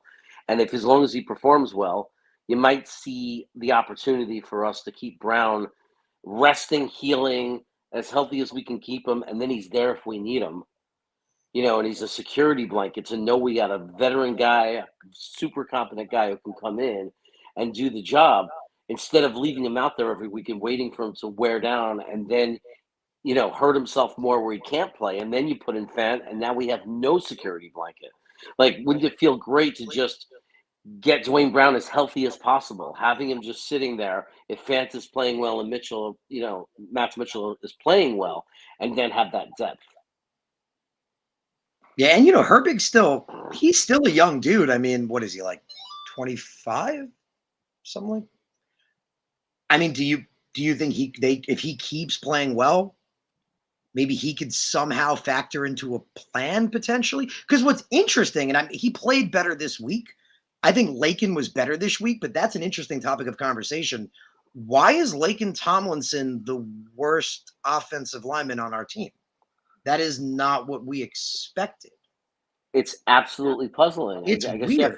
you have to look at, is it who he's playing next to keep changing, and he's a it's a chemistry type of thing, or is he just content because he got his contract? It's horrible to say, but come I on, it hope that's happens not in the every case. it happens I mean, in every Muhammad Wilkerson sport. was the king of that. Like he was Yeah. like legendary for that. Like pay that man, and he ain't even trying at that point. Yeah, look, it's a Jeremy, I think we lost you. sorry about that. Oh no worries. It's a horrible, scary thought, but the reality is, I mean, we're trying to think of explanations, right? Like, it's It's hard just to weird explain. because like that the biggest thing I was hyped about. I'm like, okay, here's a guy that was a Pro Bowler last year in like not even a similar system, like the identical system. Like they even use the same terminology. So I'm like, I'm like, this is amazing. You're basically just saying, come in and do exactly what you did last year identically. I don't get it. I mean, it's not like he doesn't have quality guys around him. You mentioned McGovern, who, again, I just haven't been a big fan. Not saying he hasn't been good in the past. My issue was he would have really good seasons and then okay seasons and then a good season and then a bad season. It was the inconsistency that bothered me. But hey, he had a good season last year and he's having a good season this year. So got to give credit where credit is due. Yeah, and it's and to people who because there's still people who don't like him as much because they want stars and they want great players, and McGovern he's certainly at worst average in the league. I mean, most people would say, because I know we're and I'm one of the people who like to trash PFF, but that's one of the areas where they say he's above average. Now, even if you don't listen to PFF, still watching football and watching in the NFL, he's an average center. Like he truly, there's no statistic that shows he's doing anything wrong that centers don't do. And the way we have to look at it is 2 years ago, we stripped down our roster. We had nothing. We had a million needs. You can't, with all the picks we've been making, with all the signings we've been making, fixing the roster, building the roster, you can't sit there and worry about an average player in this position. You have to start with all the weak spots and the holes and the big needs and where you're hurting and where you need to grow as a team. So McGovern, at worst case, is doing a huge service for us. He's holding the fort. He's holding the position down while we build a team. And maybe one day we'll have the luxury, or eventually we'll have the luxury to go after a better center. But we have needs, and we still have needs. We probably still need to build on the safety position. We need to build on the linebacker position. McGovern is doing a big service for this team because he's holding down that position and that an average to better than average level while we build a roster. So he might never be the star we want, but in 2 years, when we have that luxury of just drafting high on a center and we bring in like a stud center that we love, instead of saying, "Oh, I'm so glad we finally got Adam McGovern," we need to just salute him and appreciate him for holding down the fort and allowing it to be one less big hole in our roster as we did this rebuild. Yeah. So shout out to Rusty. Rusty's got a bunch of good questions in there. We're gonna throw them all up there. I do have to disagree big time though on this one, Rusty. Again, respect your opinion, but you got to remember George Fant made such a big deal about moving from left tackle to right tackle, then a big deal again to going back to right tackle. I think if they tell him he's playing right guard, George is like, I'm out. Like he's like, I'm done. Like keep the money. I'm out of here. So AVT is the kind of guy you can move around. George clearly has shown that's not a specialty of his. He exceeded really well at left tackle. I wouldn't put him at right guard. If anything, you put AVT back at right guard because we have to remember, not even just Pro Bowl, he was having an all-pro season at right guard before we started moving him around. So I would say if anyone goes back to right guard, it's AVT, but love to hear what you think, Jeremy. Well, yeah, you can't. I mean, look, arguably, AVT, arguably, I mean, is a better right tackle than Fant, arguably. We've seen it for one game and left I mean, tackle and AVT right is the best. tackle. We just need to clone him. We Right. just need 5 Right. AVTs on the line. We And we're know set. we know he's special, but that's not the way you determine who plays where. But it's not just individually who's the better at each position. It's what's the best combination. Meaning, if you put Fant at guard, first of all, remember he's a swing tackle. I mean, this is a guy who started at tight ends. So now you're talking about moving him all the way over to guard, and I don't think he has the body for it. Most people don't think he does. And would that be a liability because of that? And then, yeah, you have the better right tackle, but then you have the liability at guard. Like, you have to look at the best combination. Is the best combination AVT at right guard and Fant at right tackle, right? Or Max Mitchell at right tackle, whatever, however it works out, or Herberg or whatever at guard and AVT and then Fant not playing. And I think that you're not going to see that situation because a healthy Fant from like when we look at last year, they were talking about him being a $15 million offensive lineman. I mean, if he could, like, so if healthy, he plays at the level he played last year, he's got to be in there. You know, he just Yeah. has to be. Bro, I'm just thinking about So, everything you're saying, and like my favorite part is like the options. Like that's like yeah. we have options. Like you're like, it could be this, it could be that. Bro, after all the injuries we've had, that's just so awesome that it's like we can play with the line like this. This is the brilliance of Joe Douglas. When people said like with versatility and why it matters in versatility, this is the brilliance of Joe Douglas. He put us in a situation where we could talk and even debate about these combinations.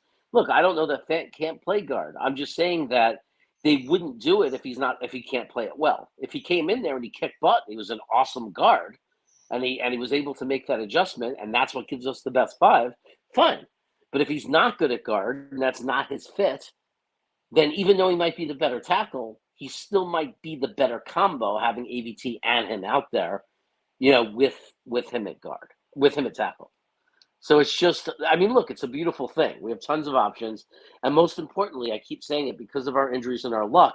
And we always talk about it. Green Bean talks about it all the time. Because you want to beat the curse of injuries? Depth. Being able, we can't control it. For some reason, we have tons of injuries. The Jets organization. Every year we have to deal with Yeah, well, it. it's part of the NFL game. It's a violent sport.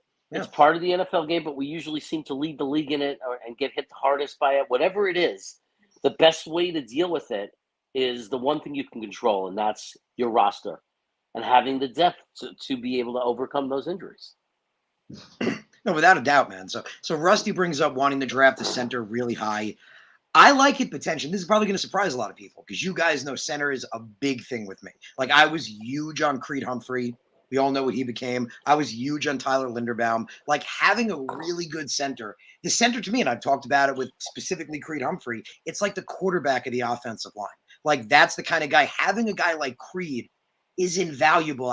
You might remember back during the draft process, everyone was telling me I was crazy for wanting Creed at 34. I was like, shit, I'll take him at 23. Like I was like, this kid's going to be unbelievable. And he's one of the best centers in the league because of that cerebral aspect that I would talk about. I would compare him all the time to Nick Mangold. This dude, Creed, is a film junkie. It's rare to see in the NFL. You don't get a lot of guys like that. I talked about it. There's only a handful of guys that you would put at that level, like a guy that sees the field like a quarterback sees the field. Like how many times have we seen Nick Mangold call the audible for Mark Sanchez and tell him what he sees and be like, adjust this or adjust that. So I love the center, but I will, again, it's probably going to surprise a lot of people. You mentioned McGovern playing well.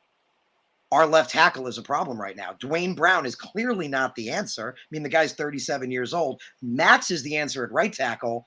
I think we got to go with a top line side tackle. I think we tried it with Mekhi and it didn't work, right? We tried it with him, didn't work. I hope he can come back and play next year. But the big thing was he had to have a healthy year this year. He had to have a healthy season to show us he can stay, in the NFL for a whole season. So I think Joe's going to say, okay, we tried with Mekhi. It didn't work. I think we're going blindside tackle high in the next draft, maybe a center in the next round. What do you think, Jeremy? I don't, we have so many options and it's so hard to say because one of the ideas might be this. One of the what they might be thinking for next year is Max Mitchell AVT. Those are our tackles, right? AVT might be the left tackle of the future. They might be thinking AVT, and then they might be thinking this. We That's set it interesting. up that we have Herberg or whatever, because he's pretty good, right? He's going to be the right guard. We have our left guard in Tomlinson, right? We plan on AVT being the left tackle. We plan on Max Mitchell being the right tackle. We have Dwayne Brown as the depth piece because we have him on a 2-year contract, right? So we have him sitting there as a guy who can come in, and a veteran guy, tons of experience, just what we want.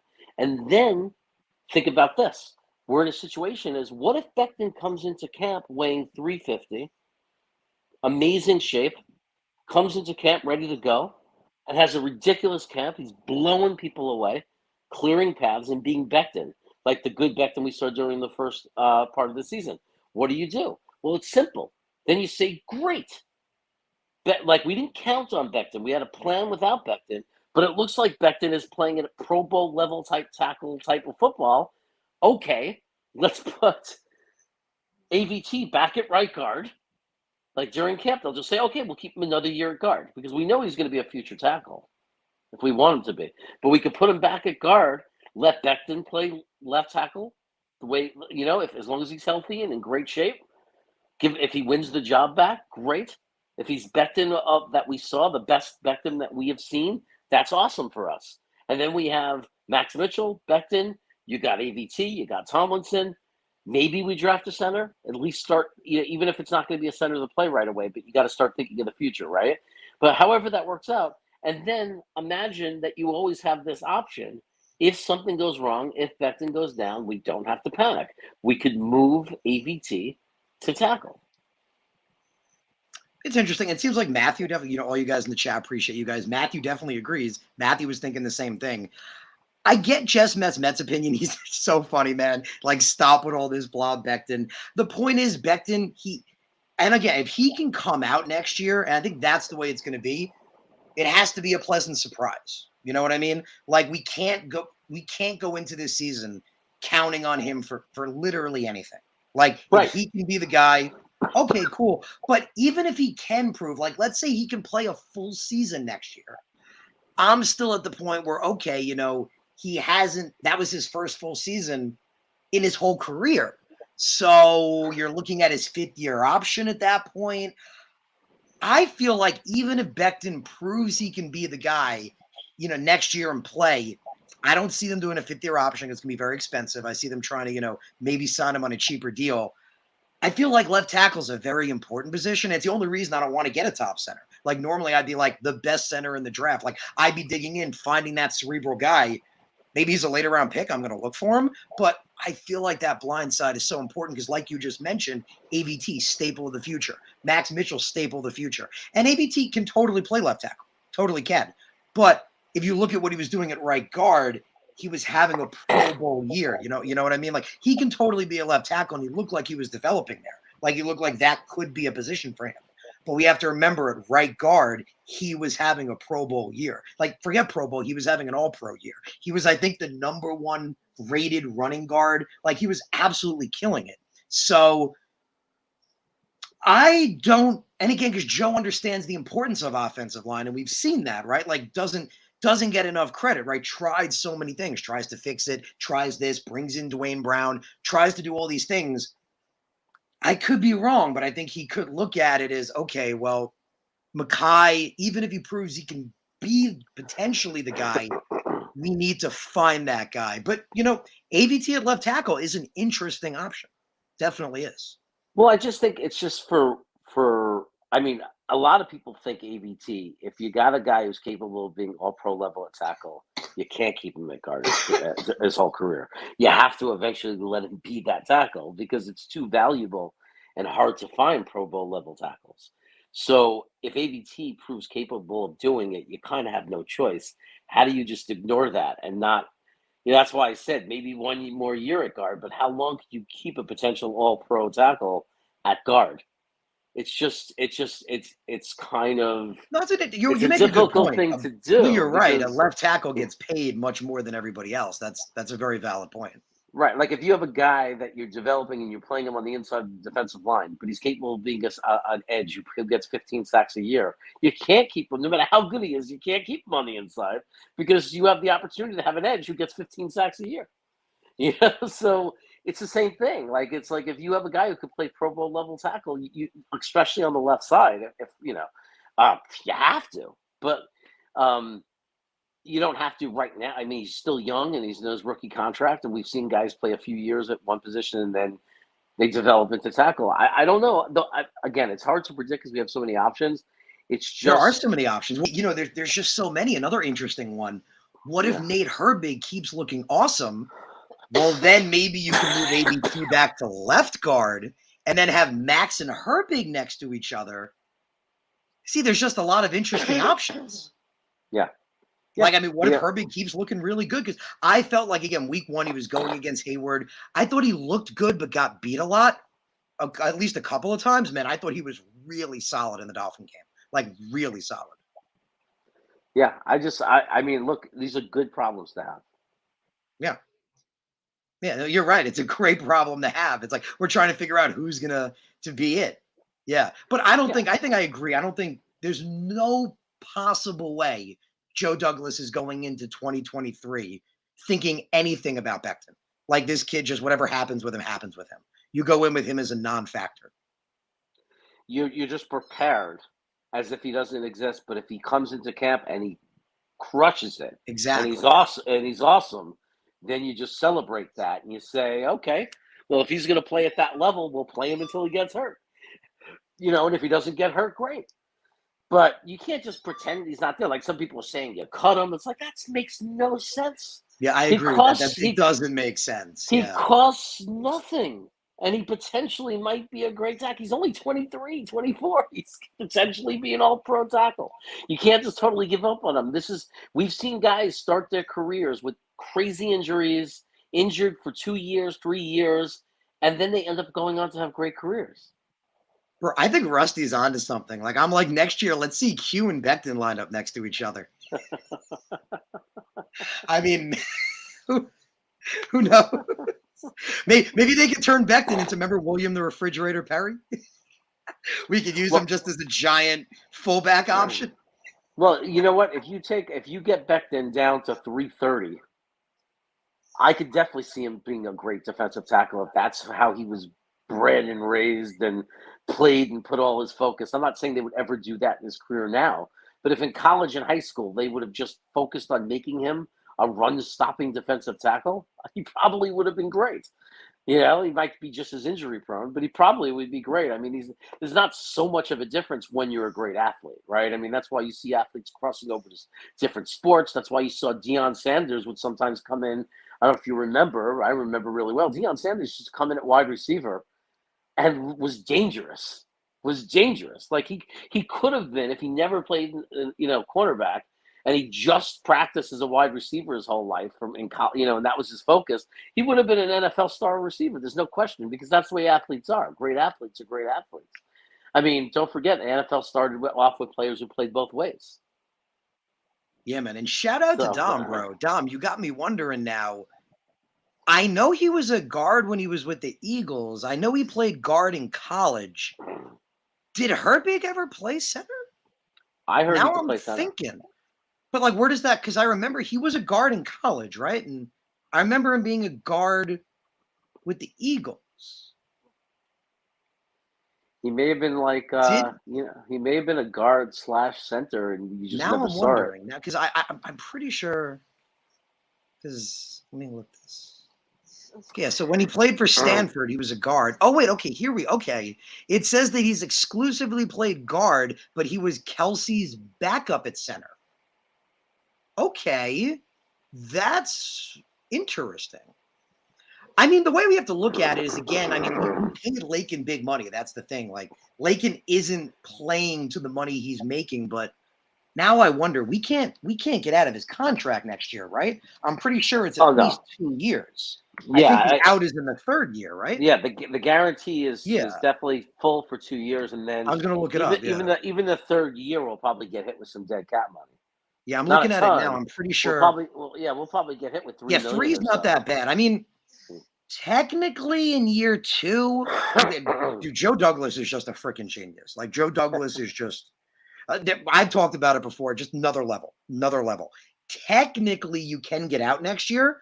You save 17.36 million, and you only have 8.5 dead cap. So that is a dead cap, but it's less than half of what you save with the cap hit. So you, again, just freaking hats off to Joe Douglas. You technically have an out with Lakin at the end of the year. So that's $1 million question. If Lakin continues to not look good and Nate Herbig looks really good, do we move on from Lakin and keep Herbig at guard? Well, I mean, if look, we're 5 games in. I still have a belief that that Lincoln will settle in, obviously. But if he doesn't, and he's playing at the level, if he's having games that he's had that we've seen, and he's playing at a low level, you're right. I'd rather have 8 million in dead cap than whatever he's taking up, staying in next year. Like, I'd rather have that money for somebody else. If there's any net to it, if there's any positive cash flow to it at all, even if it's like, oh, it only saves us 4 million and we're stuck with 8 million. But if we have, in dead cap, but if we have 4 million more to spend because of it, and we're cutting a player who goes an entire season without being effective, I mean, then you do it. And like, you have to look at it as Lakin was a Pro Bowler. So even if he gets a little better, that's still not like we were expecting like Pro Bowl play. That's what we were expecting. And he's being paid like that. So, next year, I mean, yeah, you lose 8.5, but you save 17.3. So that could be an interesting move. That would really come down to how he plays from here until the end of the season. Interesting. Yeah, but again, just kudos to Joe to even think that in this major of a contract, we could potentially get out after a year. Like, that's Joe Douglas ninja work right there. He doesn't like being handcuffed. Oh, dude, his outs are unbelievable. Like, whenever he signs a 4-year deal, I'm like, okay, there's an out in year 2 or 3. If he signs a 3-year deal, I'm like, there's an out in year 2. Like, it's automatically built in. And he does it smartly, like with Lakin's contract, for example. Lakin has 14 dead cap this year. Deep, not that much of a base salary. The majority of it is in bonuses. That's what Joe does. He front loads that thing so the guy wants it, but then makes it so that, hey, if you're not playing where we want, we can get rid of you. Yeah. That's because every player wants that. Players, they see that money in that first year, and of course they're like, look, look, his base salary is 1.12. His signing bonus is 4 times that. It makes 0 sense for him to continue playing the way he's playing, unless there's an injury that we don't know about. And it doesn't make any sense at all because it's the same system, and it's mind-boggling. Like, what's wrong? But there was a game where he came back and played okay. So, and I'm forgetting which game it was exactly, but there was a game where he was actually okay. And it looked like he wasn't that bad in the Steelers game because he was opening some decent running lanes. I'm sorry, the Dolphins game. Don't mind me. That doesn't make. In the Dolphins game, he was opening up some decent running lanes. They were leaning heavily on the left side of the line for the run. But again, I mean, I expect more. Shout out to all you guys, Gene Pock, if I'm saying it right, Jin Poke. I think I'm saying it right. Gene Pock saying, in JD we trust, pointing out LaFleur called a strategic game. He did totally called a strategic game. Big thing you pointed out, no turnovers. That's awesome, man. No turnovers, and the way we played, man, just unbelievable game. Sauce gets his first INT. If I'd ask you, what was your favorite part of the game? Like play or aspect or player, because I know what mine was. Well, the adjustments in the middle of the third quarter to the defense, we finally made adjustments. The stunts that we were running on the defensive line to create pressure and to change the dynamic of the game that way, because that was very noticeable. They were doing some interesting things, and it made John Franklin Myers really explode. Like, it really brought out the best in him, which is why they need to play him on the inside, because when he was stunting and jumping to the inside, he's so much more effective in getting through. Thank you. It makes no sense because he's not great at sealing the edge, as we've proven on tape. Dom has come on. We're going to be on tonight looking at tape, and he doesn't seal the edge well, but he rushes so well. Keep him on the inside so he doesn't have to worry about sealing the edge. Yeah. And Bryce Huff has looked so good. But the overall thing I'm looking at, there were different parts of that game. Obviously, Breece Hall, to me, I already knew he was starting to break out and everything, but that was the official breakout game for Breece Hall. That was the official. That was mine. Yeah. He's not just a good running back. Like, oh yeah, he's good, and he's going to be top 10 maybe. No, that was Breece Hall's going to be an elite superstar quarterback. Yeah, and bro, I was saying it. I loved the Breece Hall pick. Like I loved that pick. Like literally, forget when he was taken. He's a first round player. Like he's a first round guy. We got 4 first round guys. Like Breece Hall, unbelievable talent, man. Like unbelievable talent. We talk about what he did in college. The biggest knock on him, I remember it was like people were like, he's not a great receiving option. And I was like, he barely got the ball. He only had a couple of receptions in college. If you watched him, he made some amazing catches. A couple of one-handed catches. Oh, yeah. Man, Breece Hall, unbelievable. That was my biggest part of the game. Like literally 3 yards short of having a clean 100 rushing and a clean 100 receiving. Like unbelievable. And what was amazing, he's a consistent factor through the whole game. Then you saw that, right? Halfway through the 4th quarter, he gets up off that big run. And what's he doing? He's saying, feed me. He's still ready to go more. I love this kid. Yeah, and Buffalo likes to say Gary and James is like far as a running back, like the running part. And I even think as the running part of potentially like even Adrian Peterson type level guy. Because remember, people say you're crazy. Everyone loves to say you're crazy when you name that kind of player. But remember, I'm not saying he definitely will. I'm saying the potential, because this was his 5th game in the NFL. And running backs are a position where they do get much better as they play year after year. Like they prime 2nd, 3rd year, So like usually years 3, 4, and 5 of their prime. So to sit there and say, like if you're watching him run, but whether it's an Adrian Peterson, Gary and James, Marshall Falk, or, any of these guys, like I just see him being as this high level quality running back in the running part. But as a passing receiver, he makes me think of Le'Veon Bell, and maybe even a Kamara. But I think because people get upset when you compare it to Le'Veon Bell because they're like, first of all, they forget how good he was with Pittsburgh. They only remember the sour taste. Yeah, it's the Stockholm syndrome. You mentioned Bell, and it's like, what? but I'd agree that because there's no one player that you are. I'd agree though. He's Le'Veon Bell in the sense of his receiving, and being dangerous in space. But I think he might be better than Le'Veon Bell as a running back, and more like an Gary James or a.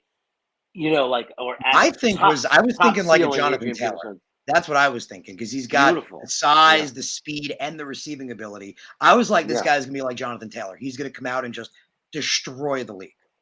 Yeah, like I literally said that. Like right before the season started, I'm like, Breece Hall is gonna run all over the NFL. Get ready for it. Right.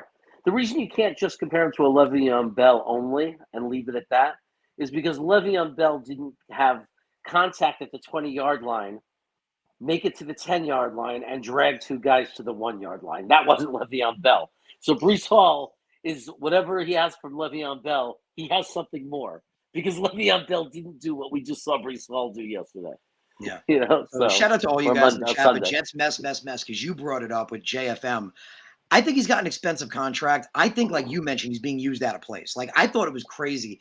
In the offseason, before the season started, they asked Robert Saleh about JFM, and I put it out on Twitter. He went on and on and on about how much better JFM was on the inside. And we're like, this is freaking awesome. That's how we're going to see him. We have so much edge talent. We have Bryce Huff, Carl Lawson, JJ, who is day-to-day, right? Thank God dodged a bullet with that. JJ, freaking Clemens, even Martin. There's so much edge talent. I don't get you. Like you said, I just don't get it. I think JFM is not being used to his best ability. That's part of the problem. And I think Jeff mentioned it as well. Bro, Solomon Thomas is not that he's been invisible. He's not playing. Like, I think he's got as much playing time as Nathan Shepard which is freaking criminal. Well, I mean, the fact that Nathan Shepard has taken snaps is absolutely mind-boggling to me. It absolutely makes no sense because I don't Dude, care I thought if the Solomon and Q were going to be the duo in the middle. yeah, I don't care if they think Nathan Shepard is their one big body guy because my argument is even Clemens is a rookie on the inside. I still trust him to stop the run more, to fill the gap, to stop the run, to be more of a pursuer. Like Nathan Shepard is awful. He's horrible. We have I've been saying it forever. I don't know what yeah. they see in him. We have two very clearly awful players that we could improve on with guys that we cut, and it makes no sense. Ty Johnson as our third running back makes no sense at all. He Well, cannot I was cannot revolting trust when we him. cut Bam Knight. Yeah. I was so angry. Unbelievably bad move. I mean, Bam Knight is a better special teamer anyway. Like returning kickoffs, he's great at that. You could line him up back there with Berrios, and then I would trust him more than I trust Ty Johnson. Even Coleman, I would trust more than Ty Johnson. Like even though he's older, I still would rather I'd still trust him. Ty Johnson was the last person I thought we should have held on to, and Nathan Shepard on the defense. Those are the two worst players on the team, in my opinion. Yes, I looked it up because I want to see here. That I think it's just one game. Connor McDermott too. Yeah. I'm trying to see what the snap count is for Solomon Thomas because I can't be high. Like I know it's got to be low because I'm barely seeing him, and I feel like when I see him, he's looking good. They keep talking about this rotation, right? They love this rotation, but shit, if it was me, it would just be a rotation between Quinnen, JFM, and Solomon. That's it. The only time Rankins and Shepard see the field is if those three guys are gassed. Yeah, I mean, I would use Rankins to spell like as a third inside guy because he has some big plays and like rotates in sometimes when the two guys you're starting in the middle get tired. He could take turns like filling in for them a little bit and like taking away snaps from them, but always having one of those two big guys in the middle starting with you. Like you have JFM or Quinn and one of them is always in there. You have Quinn as much as possible. I'm sick and tired of this thing about like star players. Like you give him a rest when he needs it, and you trust in the fourth quarter he's going to be fine and effective because that's what superstars do. So you let him be a superstar, which is part of being a superstar is being able to play the whole game and then rise up in the fourth quarter, which he always seems to do anyway. He always rises up in big moments. And yeah, I agree with you. It's like let's find our best guys. The guys I want rotating in is I want more Michael Clemens. I'm going to be honest with you. I don't know. Maybe I'm not seeing it the right way, or people could say we're not seeing it the right. I don't know how they're seeing it, but every time I feel like when we're watching that game and Michael Clemens is in there, he's doing something special to help us. He like pursuing like downfield, like he has an engine that does not stop. He always seems to be getting pressure. He always seems to be moving guys off of him. I don't understand. Like to me, it's like get Michael Clemens in there. He looks amazing to me when he's in. He looks great. Yeah, I'm with you, man. And that's a big thing. When you talk about our defensive line for a second, they looked really good against the Steelers. But like I was talking about with sit rep, I was like, dude, the Steelers offense is not a good offense. Like it's good. The pass rush looks good. But I was like, and everyone was saying I was wrong, but I felt like the Dolphins have a decent offensive line. It's not great, but I feel like it's a pretty decent line. I was like, this would be a good test to potentially, see how they look. Again, Quinnen was good, and I was going to mention Dom's comment. Carl looked really good, but it wasn't consistent. The pass rush was not consistent, and that's a problem. I mean, it really is a problem. I think it's the rotation. Come on, if you haven't played a sport, you've played, right? I've played. When I come in and out of games, when we had too many players or whatever, too many of us, we had to take turns, we had to come in and out. I never got into a rhythm. Exactly. It kills momentum. Exactly. Right. I mean, plus you never get into that adrenaline mode. Like, you're always just tired and breathing hard. But I used to go to a different level. Everybody does, right? You keep playing, you play through it, and then you get the adrenaline. You don't feel any pain. Your body's producing all these endorphins. And it's like, we're not letting them get to that level. They're playing, we keep taking them out, and they cool off and bringing them in and taking them out. It's got to stop. Let them get warmed up. Let them get hot. Let them get the adrenaline flowing. That's when the pain goes away. You don't feel pain anymore. That's when you start hitting like the godly levels that Lawson is talking about. But to come in and out of the game, be standing on the sideline, running in, and then coming out, standing in and running out, you never get that feel for the game. You never get into that rhythm. So I just totally disagree with this rotation. I'm never going to be for it. And, I think it's hurting Carl Lawson. But also, people forget, Carl Lawson, I think, has the second most quarterback hits in the NFL. I was just kidding. He does. He does. So, he absolutely does. So we can't. Right now, I don't want to think about it. I was going to pivot. So Dom, totally respect your opinion, but I am going to respectfully disagree with you.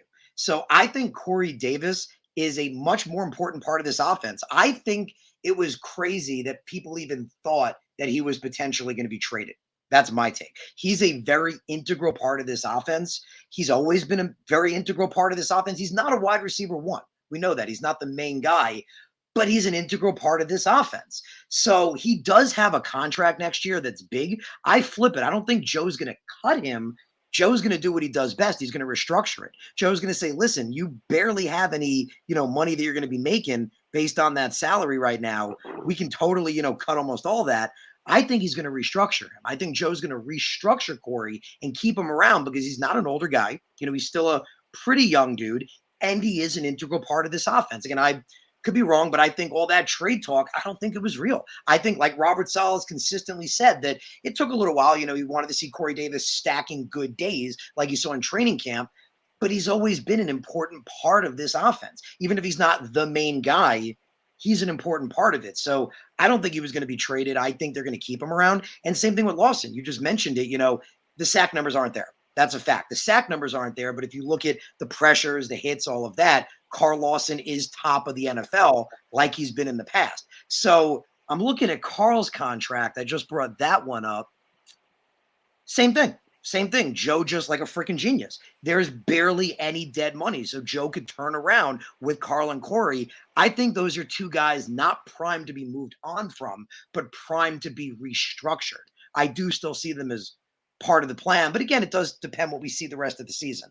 But if Corey keeps being a consistent part of the offense, if Carl Lawson, continues to be, I'd love to see the sacks translate. Don't get me wrong. Love to see that translate. But if he continues to be top of the NFL in hits, top of the NFL in pressures, I think those are two guys that are going to be restructured and kept. Well, here's why I don't think that you see either of those guys cut. Excuse me. They're both good bargains. They're not expensive. Yeah, no. Michael, look at the market for wide receivers and tell me Corey Davis is expensive.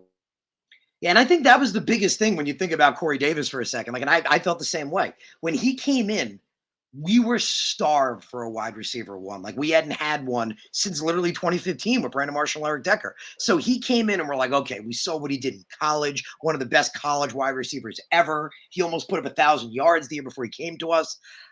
We came in thinking he was going to be a wide receiver one, and he wasn't. And a lot of people turned on him for that.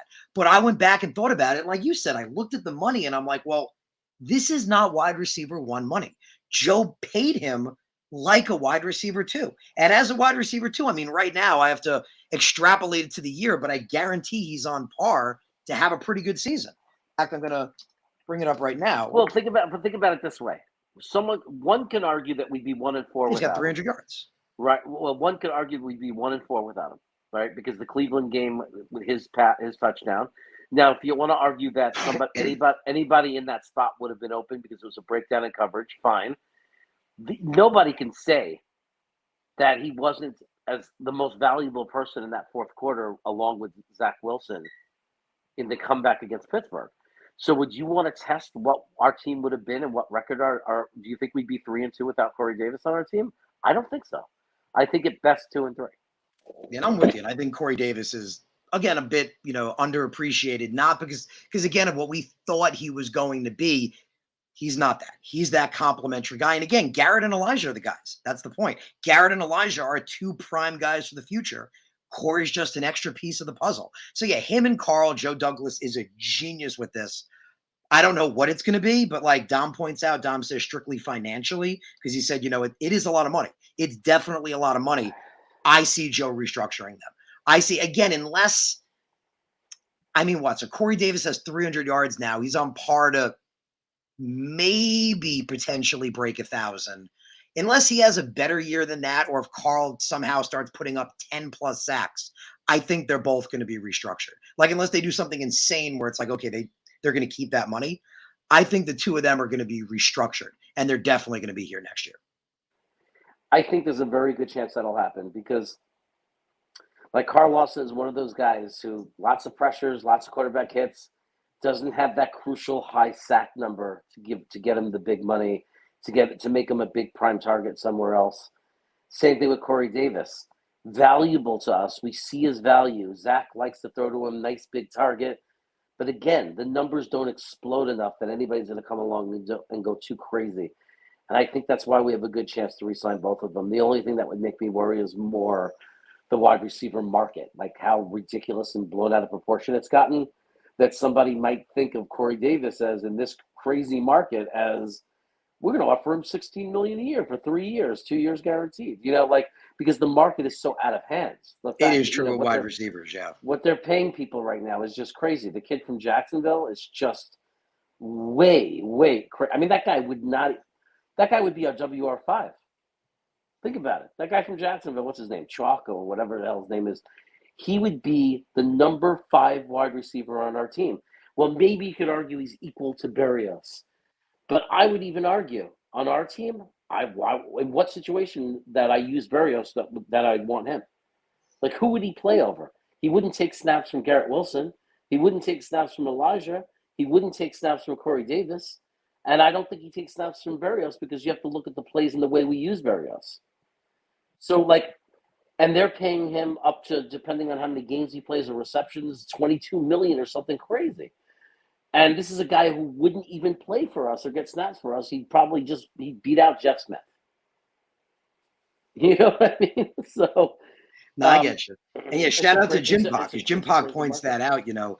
I think that was the logic, right? I think the logic was, if we rotate a lot of guys, then in the fourth quarter, Q's 100, Carl's at 100. But the big thing, like we're talking about, like you mentioned, the production's not there. That's a good thing if your backup and depth are producing so that the good, better guys can be rested. But we need to, I specifically, on how everyone else feels, but I need a lot more consistency on the pass rush, because we all know that this defense is built around that. It's predicated around that.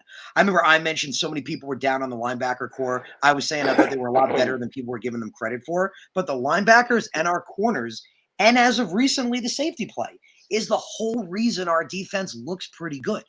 If the pass rush could just be there, this could be an amazing defense. It absolutely can be. I mean, last week, Quinnen and Carl Lawson against the Dolphins were very disruptive, but we only walked away with 2 sacks, I think? I got to look at it. Yeah, we only walked away with 2. Also, the evidence just isn't there yet, because look at the Cleveland game. The Cleveland game had nothing to do with the defensive line in the fourth quarter. It was 100% the offense scoring, the crazy, onside kick thing, and then the offense again. The defensive line wasn't even on the field for that whole scenario. And we weren't playing well. The defensive line was garbage for the first 12 minutes of that fourth quarter. Complete garbage. They were running right through us. And then you go to Pittsburgh. Think about it. What was the big part of that comeback? Yes, the defense came through in between the 2 touchdowns and got the stop. But it wasn't like there were big sacks or anything where you thought, oh my God, our defensive line has taken over the game. And really, the fourth quarter against Pittsburgh was about Zach Wilson. And it was about Corey Davis and Conklin and the offense. So it's not like the only game where I'll say that we played really well in the fourth quarter defensively is Sunday's game against Miami. And it's an interesting point to say, would they have played so well and been so dominant if they didn't rotate? Like, one could make that point. But I don't know if there's evidence either that says that they wouldn't have, because they did seem to adjust and they were doing different things. And Miami was in a position where now they were behind and they were forced to pass. So now you have this rookie quarterback picked in the 7th round last year, 3rd-string quarterback, put in a position where he was forced to drop back and pass. And you took the fear of the running game away from our team. And we've never seen that before in 2 years as Jet fans. So we don't know that our defensive line will be dominant, every time we're in that situation, like so many other great defensive lines. Maybe the problem with our defensive line has nothing to do with anything, talent, rotation. Maybe the problem is we're always behind. So we always have to play the run and the pass. And when do defensive lines shine? When you have a lead and the other team is forced to drop back and pass. That's a good point. And no, that's a really good point. And it's interesting. We look at this last game. I mean, we were all feeling very, very different halfway through the third quarter, right? We do have to acknowledge that. Halfway through the third quarter, we're like, okay, well, yeah, we're playing a backup quarterback and Skylar Thompson is looking good, right? The Miami offense is looking good. They're running the ball well. Their defense looks good. But I even put it out on Twitter. Like, if I would have told you that Teddy Bridgewater and Teron Armstead would get knocked out of the game early, would you have expected us halfway through the third to only be up by 2 points? So it kicked in. It kicked in really big at that point.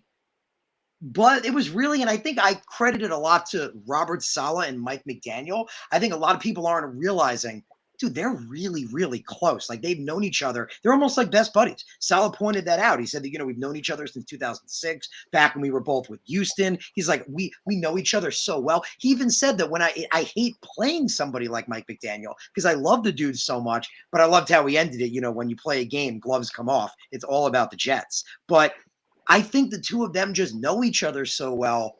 It was a little bit of a game of chess between the two. And also, I think that we tend to underestimate the talent that's on Miami's roster. Everybody's so in love with Tua is not good, Tua is that, and we overlook the fact that Miami is actually very talented. Tua has a good team around him, yeah. And Hill and Waddle are about as dangerous a duo as you can imagine in the NFL.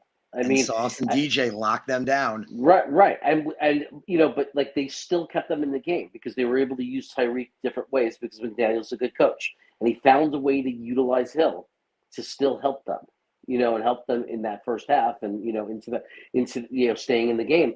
But, they're very talented. They're just very talented. They got a very smart coach. So, yeah, even with their third string quarterback, he was still finding a way to manage that football game, McDaniel, in a way that didn't make, until he fell behind, right? Like you could protect the quarterback only so much. When you get to a point where you fall behind, then it's like every other football team. You have no choice. You have to pass. And that was what we needed to do. And we kept saying it during the game live. Me and Green were saying it live. We need to get a lead to force this quarterback to have to beat us. Exactly, because they were running it down our throats. That was the big thing I kept saying. I'm like, okay, so we're playing a rookie quarterback, a 7th-round pick. They're going to lean heavy on the running game. Like, Mostert's going to be the guy. That pissed me off a lot. Like, we knew that was going to be the case. We could not stop their running game for the majority of that game. We couldn't. But so I'm curious what you think, man. So shout out to Rusty's comment. I know a lot of people are not huge on Ulbrich, not big fans. Here's what I'm thinking. I feel like if you watch our offense, they're adaptive and they, scheme accordingly. I think the problem with our defense is that they don't adapt that much. I don't think that Ulbrich is as adaptive on the fly as LaFleur is. I'm curious what you think about that. That's the way it feels.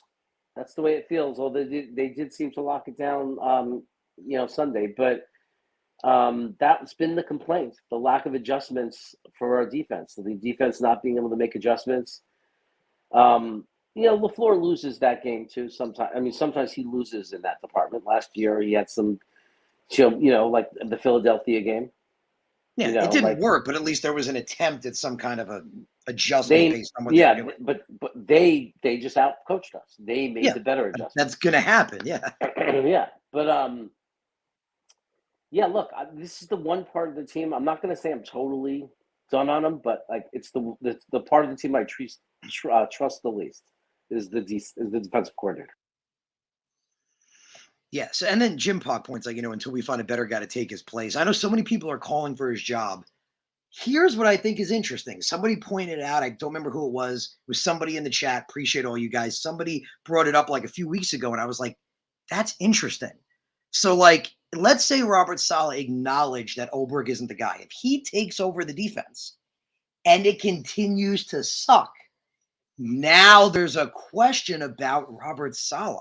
So I think I forgot again who it was, but they pointed out that maybe, Ulbrich in that way is almost like a sacrificial lamb in that aspect that, you hope he's the guy, but even if he's not, Salah knows that he's coming back next year. He is coming back. But if he takes over the defense and the defense is bad still, does that change things? I don't know what you think on that, because I thought that was an interesting idea somebody brought up. Unless the answer is it takes time for this defense. And last year we had a bunch of defensive players, and that we had a whole facelift on our defense this year. So, so now it's going to extend that time. And it's going to take more time also because you don't have a Nick Bosa and a Werner or whatever his name is. You don't have Philly. When San Francisco, the one thing about that team, even before they took it over, is they had really good defensive players from the old team, from the old regime. Exactly. Yeah, So they had a foundation to continue to build on. Right. So it could be from where we started, and it might be that we're going to be lights out next year, or we might see it this year as the game goes on. We might see, just like we said, Steelers was like a breakout for Zach's confidence in the offense. We don't know that that fourth quarter against Miami wasn't the breakout in confidence for our defense. We don't That's know a really that our good point. defense is right. I guess we'll find out with Green Bay. And now Green Bay, it's going to be a good test for our cornerbacks, but I think that I trust our corners. Well, I don't think they have that much receiving talent. I mean, that's going to be kind of fun because Sauce and DJ locked down Waddle and Tyreek. Green Bay don't got anyone anywhere close to those two guys. Who's Aaron Rodgers throwing the ball to? I guess Sauce and DJ. We just have to be wary of their running backs. I was mentioned that earlier. I was thinking the same thing. Literally this last week, they had to know that the running, if they didn't, that's crazy. They had to know that the running game was going to be a major focal point once Teddy went out. It's always been a focal point Saleh literally said that Mike McDaniel's a run first kind of guy. But the second their quarterback went out, you had to know that was the case. We just couldn't stop Moser. That was making me crazy the whole game. Like we knew they were running and we just couldn't stop him. It was maddening, and that's if they're able to run effectively against us, Green Bay, the problem is that's going to make it harder for our safeties, because now what's going to happen is the safeties are going to have to start making more, thinking and judging. It's going to be more like what we saw against Baltimore and in Cleveland, where we weren't getting good safety play. And part of that has to do with if the other team is running the ball well. Now, if the safeties can't trust the line and the linebackers to stop the run, and they have to start guessing and making decisions of when they commit to stop the run, that's when they start getting beat in the pass game, and they start to look bad. Because a lot of people think it's not only the play of LaMarcus Joyner that changed. It also was, look who we played those first few games. We were playing elite running teams. Then we played Pittsburgh, a team that hasn't been successful in running the ball, and suddenly our safeties played better. Why? Because they didn't have to worry about stepping into the box and making those decisions. They committed to helping stop the pass because they trusted our linebackers on our line to stop the run. If we can't do that with Green Bay, if our linebackers and defensive line can't stop the run, and now suddenly the safeties have to be part of that game as well, then you might see some of those problems that they had against the pass creep up us again, especially when Aaron Rodgers is the opposing quarterback. Without a doubt, yeah. No, without a doubt. So, one thing we actually haven't even talked about, which is funny, man, the closing of the gap, right? Robert Saleh, literally that amazing speech, right? The amazing speech and it's great because you have to remember, and I think it was Zach who pointed that out. Zach was saying how these players, this coaching staff wasn't here those years. Like they weren't here when we were bad in the division, but they're still taking it personally. Like they're still taking it like we need to close this gap. It's just so big winning in the division because obviously you saw what happened. I mean, now we're in second place in the AFC East. Like this is amazing. We should enjoy it while we can. We should just really enjoy it while we can. And who knows? Maybe we go into Green Bay and we get the win and we're 4-2, And who knows what this team could do for sure. There's also a possibility that we're going to get pounded. And we have to remember what our goals were for this year, what reasonable expectations we had. We are hopeful we can make the playoffs because it happens, and teams have done it. Teams have turned around faster than expected, right? And the team is growing up in front of us, and who knows? We get enough wins before the bye, and then we come out hot. But the thing that we had to have happen is this team has to get to 8 wins. And the more we win now, the more disappointing that'll be because our expectations are going to keep going up. But the reality is, going into this season, we needed to take a real step forward, another real step. And anything 8 wins or above is, without question, a big step. And showing that the organization is going in the right direction. So to me now, a lot of this is icing on the cake now. Because I'm seeing the growth. I'm seeing, barring a complete collapse or disaster, I'm seeing that we are definitively, clearly a better football team. And we've taken a real step, a solid step. And we're on the direction of being a very competitive football team to even a great football team. Like, it's happening. I feel that now. So now it's like icing on the cake. If we could do it this year instead of just getting that 8 wins we would have been happy with to show growth, we push to 10 and make the playoffs, and then we get playoff experience. No matter what happens, just getting them in the playoffs, those young guys, and getting that out of the way, getting that, the adrenaline and the nerves of a playoff game out of the way in their career. So in the future, they come in experienced with that. That would all just be icing on the cake. It would be beautiful. Yeah, no, Jeremy, you're 100% right. Like Matthew points out, right? Matthew says, Bengals went from 5th pick to the Super Bowl because they built their foundation. They took their quarterback, they took their wide receiver, they built a team and built a foundation. That's what Joe's doing. Now, like you were just saying, Jeremy, that's what I've been saying for, the last 2 years now, that Joe's the guy. He's the GM. He's the one that's going to build this team to success. Man, these last 2 drafts, we were talking about it before, like the insane part is the production level we're getting from this last draft class. Like, we knew it was an insane draft class, but the fact we talked about it earlier, that Sauce, forget becoming elite, he already is elite. Like, he's already at an NFL level 5 games in. He's already putting up numbers where it's foolish to even try to throw the ball his way. And he's a 5th game rookie. No, it's true. It's crazy. Yeah, like we were talking about that. We figure like any rookie. Me and Sitrep were talking about it. There's always a learning curve. There's always, especially at cornerback, you're covering some of the best receivers in the NFL. So you figure, Sauce in college, he had a lower completion percentage than throwing it in the dirt. Like, it was stupid to even try to throw his way. Like, don't even try it. You figure it's going to take a little while for that in the NFL. Dude, every week so far, every week he's putting up 40 passer rating allowed, 38 passer rating. This last week, 35. It's already to that point. Garrett Wilson's unbelievable. And what Breece Hall did, man, it just, those 3 guys, just, again, I still love JJ, don't get me wrong, but those 3 guys, unbelievable what they're showing already. Just absolutely unbelievable. And if they're showing it now, that's just their potential. Like, think about what these guys can be.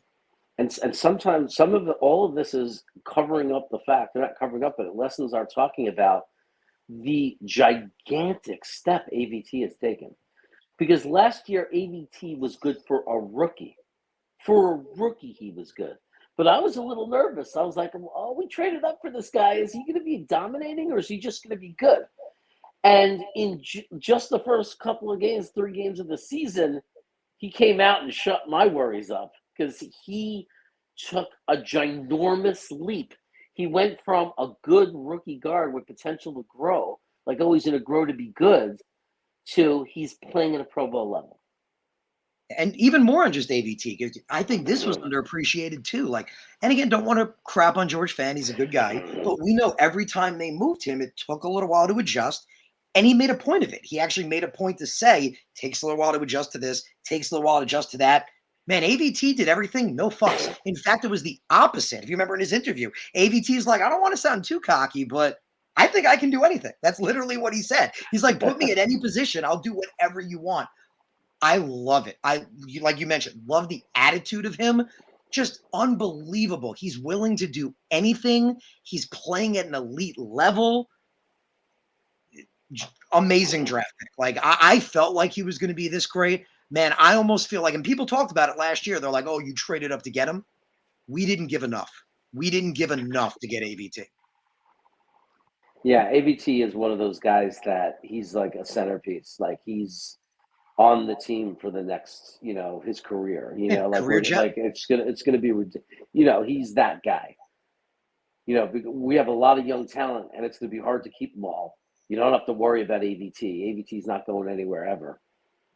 Yeah, no, He's yeah, he's completely agree. he's the man. As long as he stays healthy, knock on wood, and that whole thing, and he, without question, is going to be a big part of everything we accomplish in the next 10 years.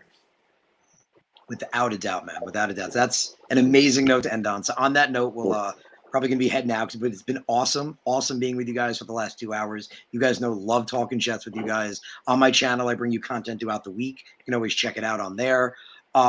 Excuse me. Also, my show is usually on Mondays, so make sure you tune in Mondays at 7 p.m. That's when I go live, do my live show. Love chatting it up with you guys. Had an awesome, awesome time with you guys. Appreciate you guys tuning in. You guys know Jeremy's show as well. Check him out at Jets Chaos. And you have the new 49ers Chaos too you're doing, right? Yeah, I didn't know you knew about that. Yeah, well, I mean, and if people want to help me out with the subs, that's fine. I don't expect you to watch that content, but I do live here on the West Coast, just trying to take advantage of an open market. And I got some 49er fans that are going to really be the expertise of the channel and the experts of the team. I'm just going to moderate it and just provide them the chaos content. That's cool, man. That's really yeah, cool. Yeah. And you guys know where to find Jeremy. Just so everybody knows, I'll be on tonight's special show tonight at 10:15 p.m. Dom C is coming on, and we're going to break down tape. Nice. Sounds good. Well, yeah. Good stuff. So, yeah, so appreciate you guys tuning in. Thank you guys for being here. Catch you guys next week. Like I'm saying, we usually live Mondays at 7. Let's get another win this Sunday, right? Let's get another win. Like Zach Wilson said, let's just keep stacking it, right? Keep stacking it. Keep getting those wins. We're at 3-2. Maybe we'll be at 4-2, right? Let's go. Let's go, man. Appreciate you guys tuning in. Catch you guys later. Have a good one. Yeah.